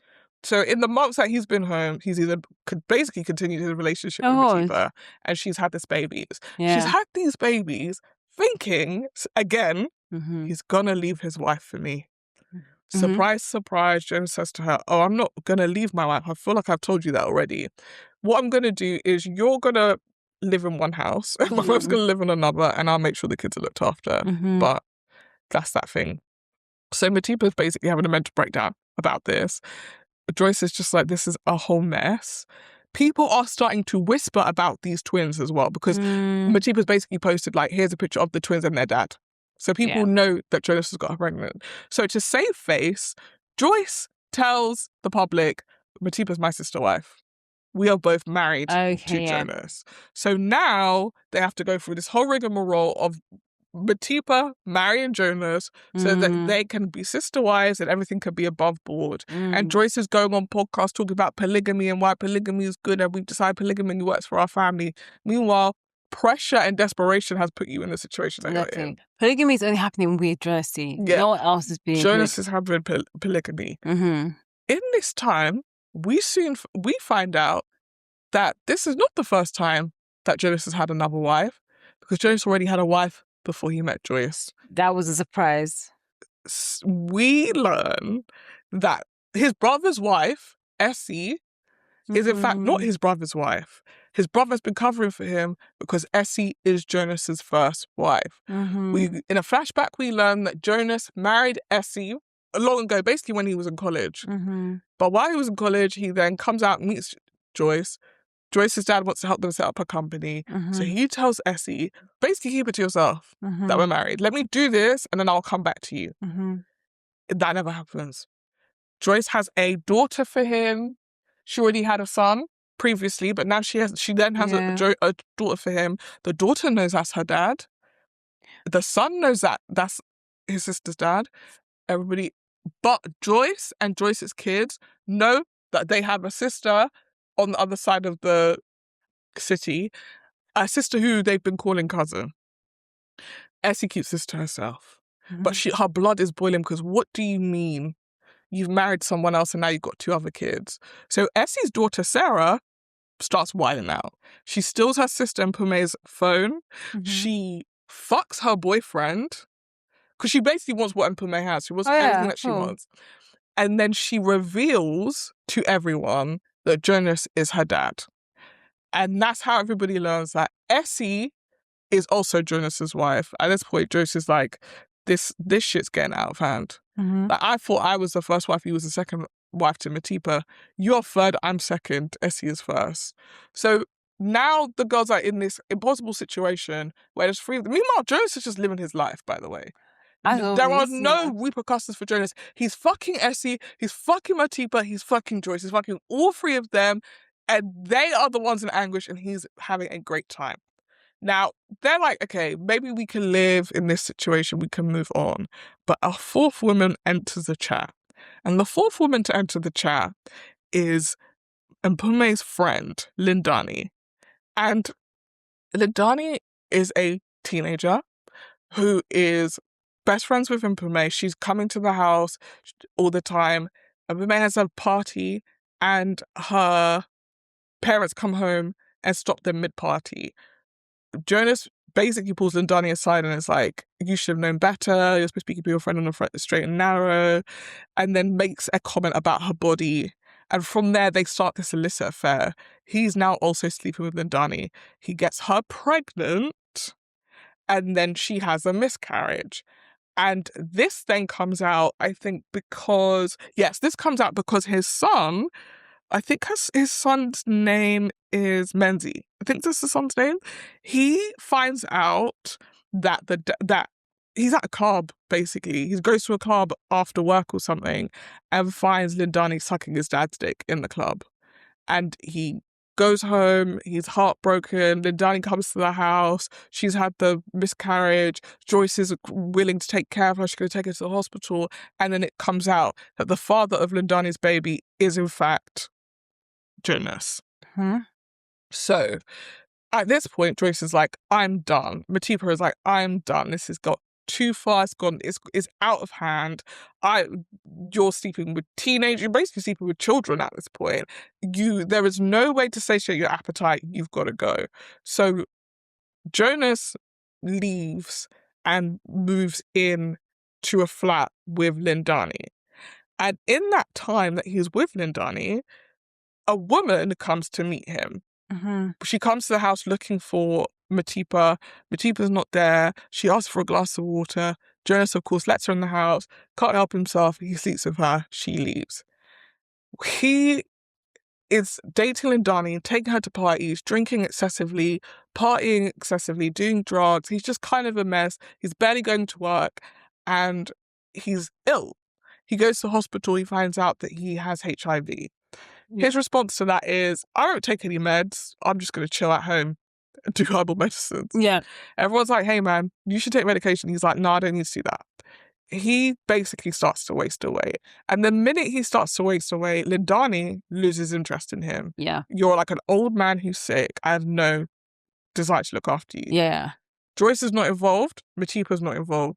Essie is trying to take care of him, cooking him meals to drop around. Lindani's throwing the stuff in the bin. She doesn't care.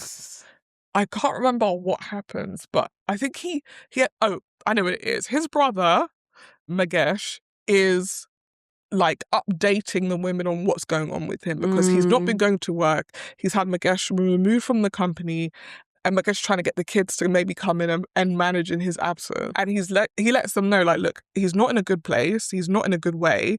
He's probably not got long to live. Like, will you at least come and see him? Like, just come and see him. So he's in the hospital. Joyce comes to see him and she's like, right, you're obviously not doing well. Like he slipped in the bath or something. Lindani wasn't there. He lied there for ages. She's like, you should come home. Just come home. You've probably not got long left. I'll take care of you. So he comes home and Joyce basically nurses him until he sadly passes away. And, well, we'll come back to that. We now flash to the funeral. And at the funeral, you know, all of his wives come. Matipa had run away because, before, the reason why he got kicked out, this is where the timeline's getting a bit blurry now. He beat the shit out of Joyce one day. Went home and Matipa has decided she's out. Like, she doesn't want to do this anymore. So she's tried to, like, sell, like, an asset of his or cash out their joint account. He realizes, he comes to the house, he beats the shit out of her. Their kids are in the next room. He doesn't care. So at this point, Matipa's like, look, I can't do this anymore. She takes her kids to Joyce's house because now Joyce and Matipa are, like, they're close, friendly. Yeah. They're both going through the same thing, they realise. And she leaves her babies with Joyce and she's like, I'm going to shop, I'll be back. She leaves. She's gone. She does not come back. Yeah. She's like, I know I cannot have peace if I've got Jonas's kids. You keep them. I can't do this no more. So she's out the picture. So the funeral is the first time that Matipa's back. She's got a new partner. Joyce has been watching her children for like years at this point. Essie comes. Essie, who took Jonas's dead body out of the morgue and tried to bury him herself. That was crazy, yeah. Separately to who his legal wife is. Because here's the problem, at the end of the day, you're not legally married to him. No. Like, you're culturally married to him. And I think that's the problem, like, in Africa, because obviously if you have these, like, traditional marriages, which are important and they take seriously, but when it comes down to it, you cannot go to court and fight me when I have a piece of paper that says this man is legally bound to me. Anyway, Joyce turns up, ends the funeral, actually asks them to pull the casket out the ground, which was so like, I don't know why, maybe because I had a funeral recently. I was like, this is so messy. It was. I was so shocked by that move from Essie, like to go and collect the body from the morgue and fast forward a burial. I'm surprised that it was able to happen, because in real life you wouldn't be able do to that. be like, oh, sorry, here's my name. Can I get You literally wouldn't be able to do that. corpse, please? No. Like I said, I've been through this recently, and the family of the deceased have to, like, if you even wanted to go and see them, they would have to give you permission. Like, you couldn't even just go in there. But I did think it was nice to show the ritual of her cleaning his body. Essie loved him, I think, genuinely loved him for the scumbag that he was, because she was the one who knew he was a scumbag. I think the other women were blindsided because that's not what they thought they were getting. Matipa is the only person who I'm like, you met him cheating on his wife. Why did you think that he was going to be special? Anyway, at the funeral, Joyce is standing over her husband, you know, saying her final words. And she basically says, like, you thought you was going to come here and fuck up everyone's life until the end. No, honey, you got what you deserved. And that's when we find out in the flashback that the woman who came to the house looking for Lindani that time was the same woman that Joyce had met in the prison who got HIV. And essentially, Joyce had sent her to go and sleep with Jonas and give him HIV. Because she wanted to, like, basically get him the way that he behaves. So well, she knows that he was going to sleep with her, so... She tried to kill him twice before this. She bought a gun. Yeah. And then when it came down to it, couldn't shoot him, and he managed to wrestle the gun off her. And then she poisoned his food and he went to the hospital and survived the poisoning.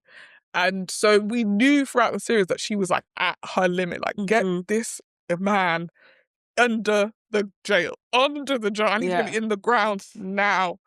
And when I found it, I was like, I had a feeling there's no way this series is going to end with him being just taken out by God. Like, it had to be something else. Of course, there's a beautiful irony, but there is a beautiful irony with him being killed by a sexually transmitted disease when he loved fuck. He loved that. Because he had earlier caught something, gonorrhea, and given it to all three women. I mean, all two women by that point. So it was very much in his nature to catch something, because he is sleeping with multiple different women. And for some reason, he just refuses to take meds. And I feel like maybe in the book, that would be something, like a point that was maybe explained. But in the show, I couldn't understand the stubbornness. For a man who so clearly loves being alive, like, you love being able to sleep with all these women and party and spend your money, why would you just allow yourself to waste away? That doesn't make sense. I was trying to understand, was it a pride thing? Was it a religious thing? Was it a health thing? Like, he was like, it felt like a pride thing. But like, I was like, you're too proud to survive? Pretty much. That doesn't even... No, I don't need medication. It's not like the HIV medication was going to cause him to... It's not chemo, basically. It's not going to cause him to, like, lose his body, basically. No. But I think him taking medication would him have to admit that he had HIV. Yeah, maybe that's what it was. You're right. Maybe that's what it was. I just, as I was watching it, I was like, this feels very convenient. Yeah. That he was going to allow this to take him out. I feel like they probably should have set up... I mean, they do say earlier in the series that he doesn't like hospitals. That's why I feel like there's probably a storyline that explained what it was. That he had some sort of deep-seated mistrust for the hospital or something. That would explain why when they're telling him that he has this thing and he needs to take these meds, he'd be like, yeah, no, I'll just take my chances. Do you think it was cut from the show? Maybe. I don't know. We have so much. Like, there's 22 episodes. True. So it feels like there's space to do it. But I just feel like that was the only... like, plot hole. Yeah, for me. Like, everything else I felt very much in keeping with each of the characters that did it. I just didn't understand why he was choosing to die. And then then that storyline played out for such a long time as well, that it was like, are you going to reveal it? Is that why? Or are we going to get to midway through and he's going to say, look, I can't take the meds because of X, Y. Like, you've got 3 kids. Yeah, because he became ill around episode 14, 15. Yeah. So, yeah, true. He could have survived. He could have taken the medication and survived. It was around that point where I was like, there is still 8 episodes to go. Where else is this story going? Because we already know he's going to die. We were spoiled this. Well, it wasn't spoiled. It was revealed at the beginning of the series that he was going to be in a coffin. So we knew he was going to be dead. We just didn't understand how. Yeah. But I was also thinking, is 8 episodes too much to explain the rest of the story or decline before he dies? So there's points where I was like, oh, if this is episode 14, I'm expecting actually this show to wrap it up in the next like couple of episodes, but it just kept on going. I didn't have that. I didn't have that same issue. I felt like 22 was a lot just because I really wanted to get to the end, but I didn't. I feel like because we have so many false starts where we think this will be the thing that will kill him, like when she has the gun and when she poisons him. I was like, oh, what is this gonna? Maybe the HIV is another fake out. People live with HIV now. Yeah, they do. So it's not an automatic sentence. So I was like, oh, maybe it's going to be that, like, okay, he's going to complain about not taking the meds and then by episode 18, actually he does. And so they have to find a different way to take him out. I wasn't sure. But, like, I guess, yeah, it did feel maybe a little bit less necessary to have so many episodes if it was going to be the HIV that took him out.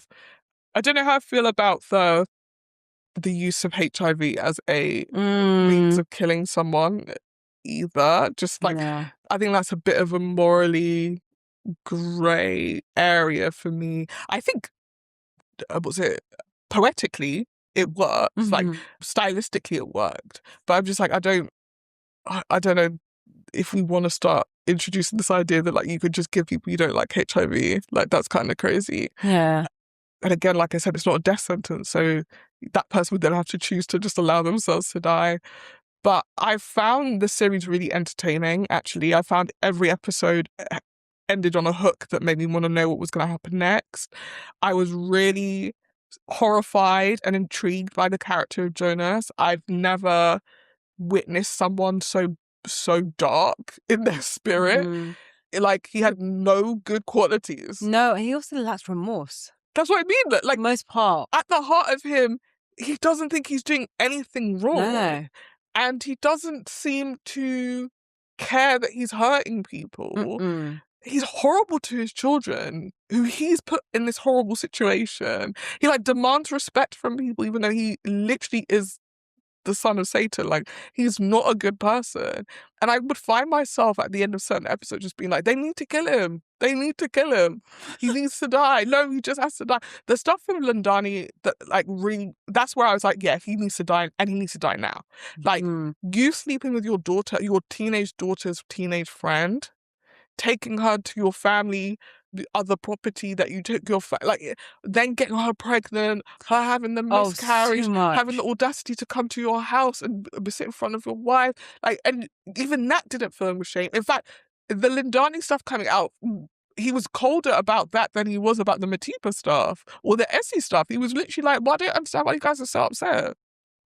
And I couldn't work out if it was that he was like a sociopath or if he was just like I was asking a friend of ours this is my general question about men, and I would love to know if any men are listening to a podcast, like, what is it like to be, like, sexually attracted to a woman? Like, is it this, like, animal instinct, almost like an addiction that you cannot control yourselves, you must have this thing?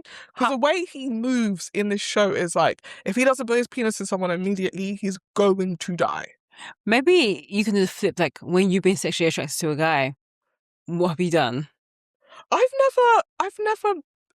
don't think I've been sexually attracted to a man in the way that he is sexually attracted to a woman. Like, if I'm sexually attracted to a man, it's like, this could happen, it also couldn't, and I'd be okay.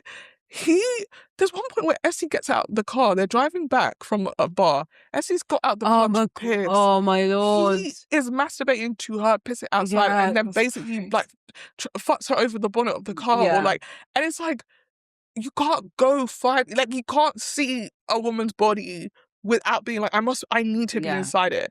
And I feel like perhaps there has to be something from your childhood. And we don't know anything really about their childhood other than that they were poor. And then he went and did well for himself, and his brother was in a gang and has now cleaned himself up. But, like, that sort of, as pathological, maybe, pathological need for sexual gratification. Yeah.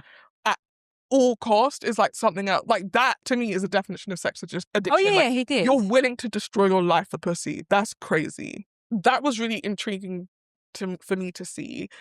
I saw a interview between the woman who plays Joyce and Jessie Wu, and she was talking about how she thought it was important that the series was made because it's nice to see Black people living, well. It's not that every depiction of a Black person is going to be them in poverty or struggling or uneducated. And I do think the show really does do that. Like, the Gamoras are doing very, very well for themselves. Their children went to private school. They live in this gorgeous house. They run a successful business. Like, it is a very much a middle class, almost upper class family that finds out that their reality is held together by a thread and a non-existent thread at that. Like, Jonas is not the man that Joyce thinks he is. He just isn't. He was lying to her from the very beginning the very beginning. The moment they met, he was not the guy that he sold himself as. It's such a deep and cruel betrayal. And then on top of that, to continue to betray her, you hate that woman. You hate that woman. You hate Essie. You hate all of them. And I think that's why it's so interesting, because I don't think he liked any of those women. No. I think he just wanted them, just wanted to possess them. I think he liked them as people who didn't love them. I think maybe somebody says that in the show, like, you don't know what love is or whatever. But like, he is such an interesting character study, and I don't know what the diagnosis is for him, but there is something for sure. And I just thought the show was really propulsive, and I know that you had the ending, like the whole thing spoiled for you, but I'm glad that I didn't, because it just made it super enjoyable for me. Do you have anything to add?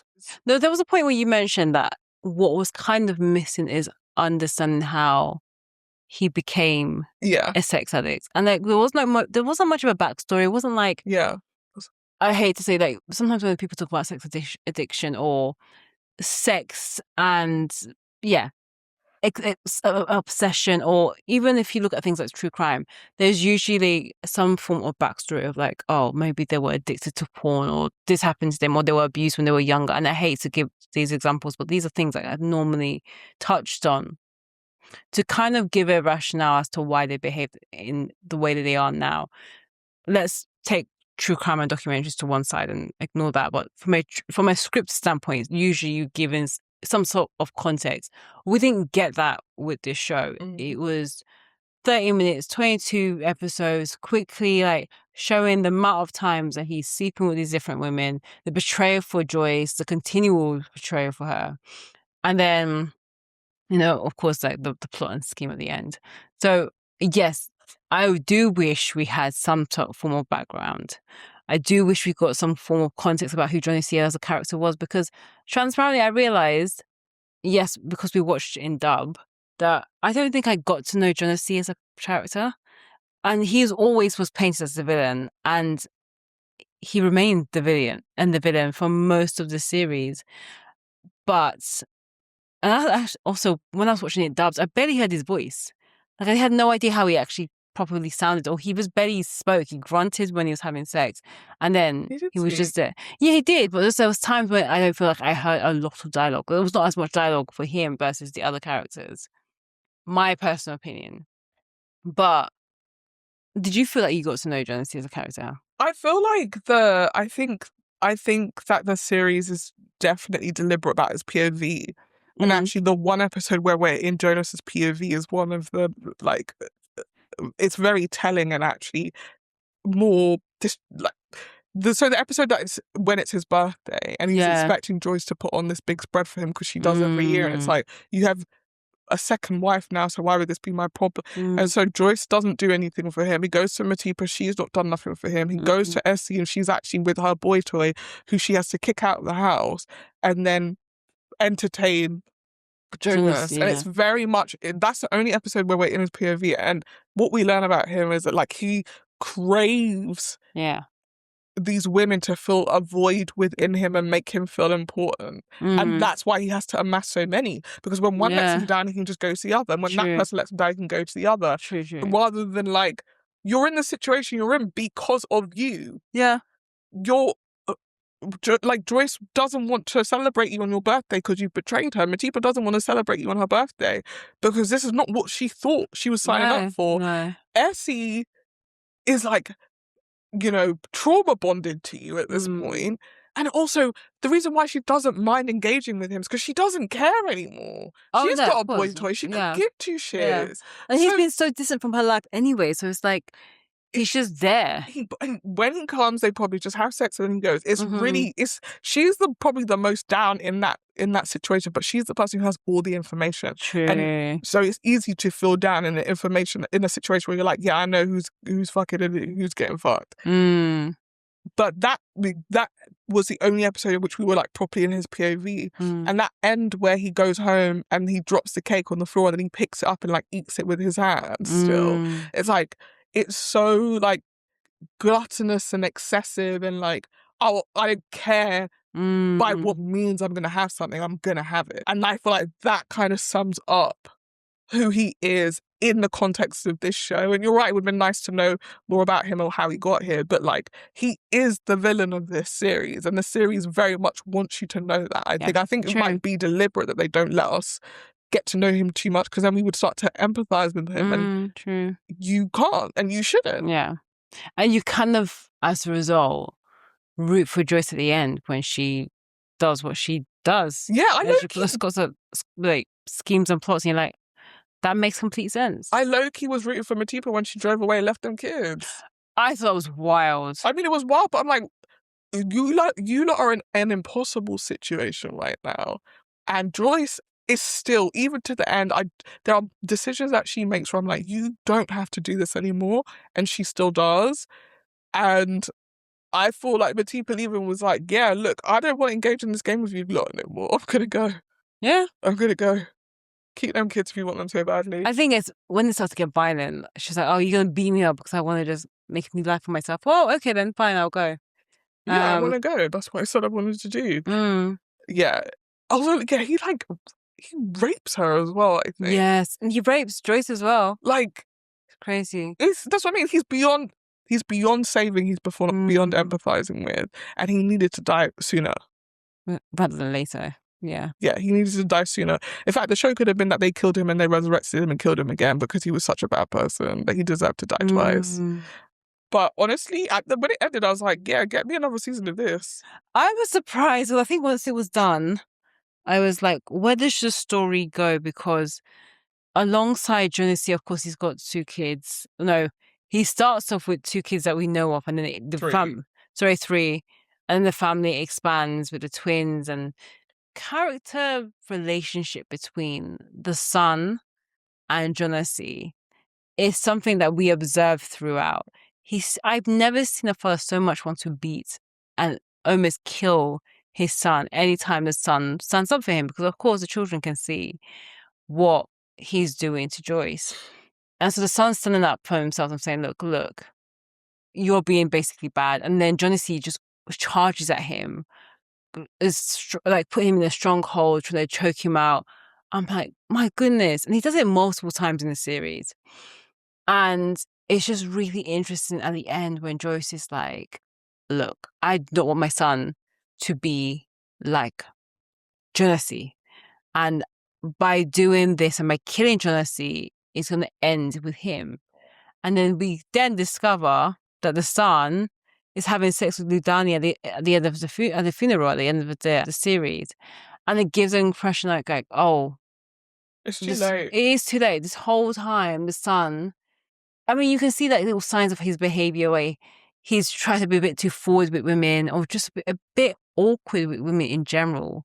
He doesn't read the signs. He doesn't know when people are attracted to him or interested in him. And as a result, he's now being very forward or trying to advance a connection, and it's just not working. And then for them to be sleeping together at the end of the funeral, it's just like, yeah, this is Jonasi 2.0. Probably not as ruthless as Jonasi, but it hasn't yet finished. It's going to go to the next generation in a sense. But that makes me question what series 2 is going to be about, because I don't know if it's going to follow like the son's exploration for potentially polygamy, or whether it's going to be a very different story, but still centered around the main core characters that we loved from series 1. Like, what are your thoughts on What season 2 looks? Yeah. I think, I think I agree with you. I think the relationship between Jonas and Menzi is actually a very surprising and a rich thread of the show. Like, you know, Jonas basically bullies and traumatizes Menzi into himself. And previously he was like a softer, more vulnerable, more gentle person, and Jonas basically hates that about him and beats it out of him and bullies it out of him. And by sleeping with Lindani, basically like what's the word I'm trying to takes it out of him. Yeah. Because he tells his dad, I have a crush on this girl. And his dad's like, oh, if you try hard, you can get a girl like that, knowing that you are sleeping with that girl. It's crazy. Or about to sleep with that girl. Like, you're in competition with your son. And like that stuff is so complex. Like I don't know what it's like to be a father or a son, but like watching the two of them, I was like, oh yeah, there's so much to be mined out of a relationship like this. And yeah, to end on Menzi like fucking Lindani at the funeral, it's like, oh, and now I have the thing. And I think it goes back to what I was saying about what we learn about Jonas, which is like these women are possessions, they're things to possess, they're things to own, and they say a lot about your status as a man. And throughout the series, Jonas is constantly questioning Menzi's manhood, and now Menzi has the thing that he always wanted, that his dad also had, but no longer has because he's dead. I win, I'm still here. Which is crazy to think about. So I interested in that storyline to a degree, but I'm very keen to see what series 2 comes about, like what comes from series 2, because similar to the discussion we had earlier, there's no book for this. So it's going to be pretty much off script. But in general, I felt like this series was definitely a telenovela. It had these very heightened dramatic moments.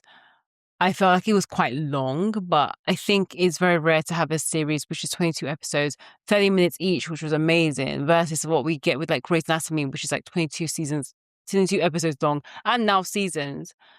Hour-long dramas that really stretch and bend the narrative, etc. Whereas this one was quite straightforward. It's like he's sleeping with someone's trying to like poison him, in this case his wife, and this is what is happening in the story, and this is how things are moving, episode by episode. I'm excited for series 2. I mean, am I going to run to watch it straight away? No, I didn't do it for this season either. But there is definitely a potential, and the fact that this series has definitely gained so much popularity and traction shows that there is an appetite for these type of shows that Netflix hasn't really been provided, or maybe they have been for other international formats, but we've definitely not been able to take advantage of. So I didn't hate it. I didn't love it either, but I do think there's potential for another series. So yeah, I enjoyed it. Like I really did. I wasn't expecting to enjoy it so much. I just thought it was really twisty, and like I mentioned, it's so rare for me to watch a series and for it to surprise me and for me to see the hooks in the storytelling and still be intrigued. And I feel like it just reminded me of like what a propulsive series, like the kind of propulsive series we used to write, and the fact that we don't do that anymore and everything's a slow burn and actually not as enjoyable, an edge of your seat to watch. And I just think, given how popular it is, people do kind of want that kind of gripping storytelling, and you can't say that the storytelling wasn't gripping. True. So I enjoyed it, and if there was a second season, I would watch it too. Yeah. What would you rate it? I'd give it 4 out of 5. Okay. I think I would give it a 3 out of 5. Still a bit to go, but we'll see with series 2. I think we'll come back to you guys with our next big review, because we're now hitting summer, so different shows will be coming through. Yes, they will. Yeah. Fab. But that was The Polygamist. this has been Scripts and Giggles with Shoshanna and Marnie. Thanks, guys. Bye. Bye.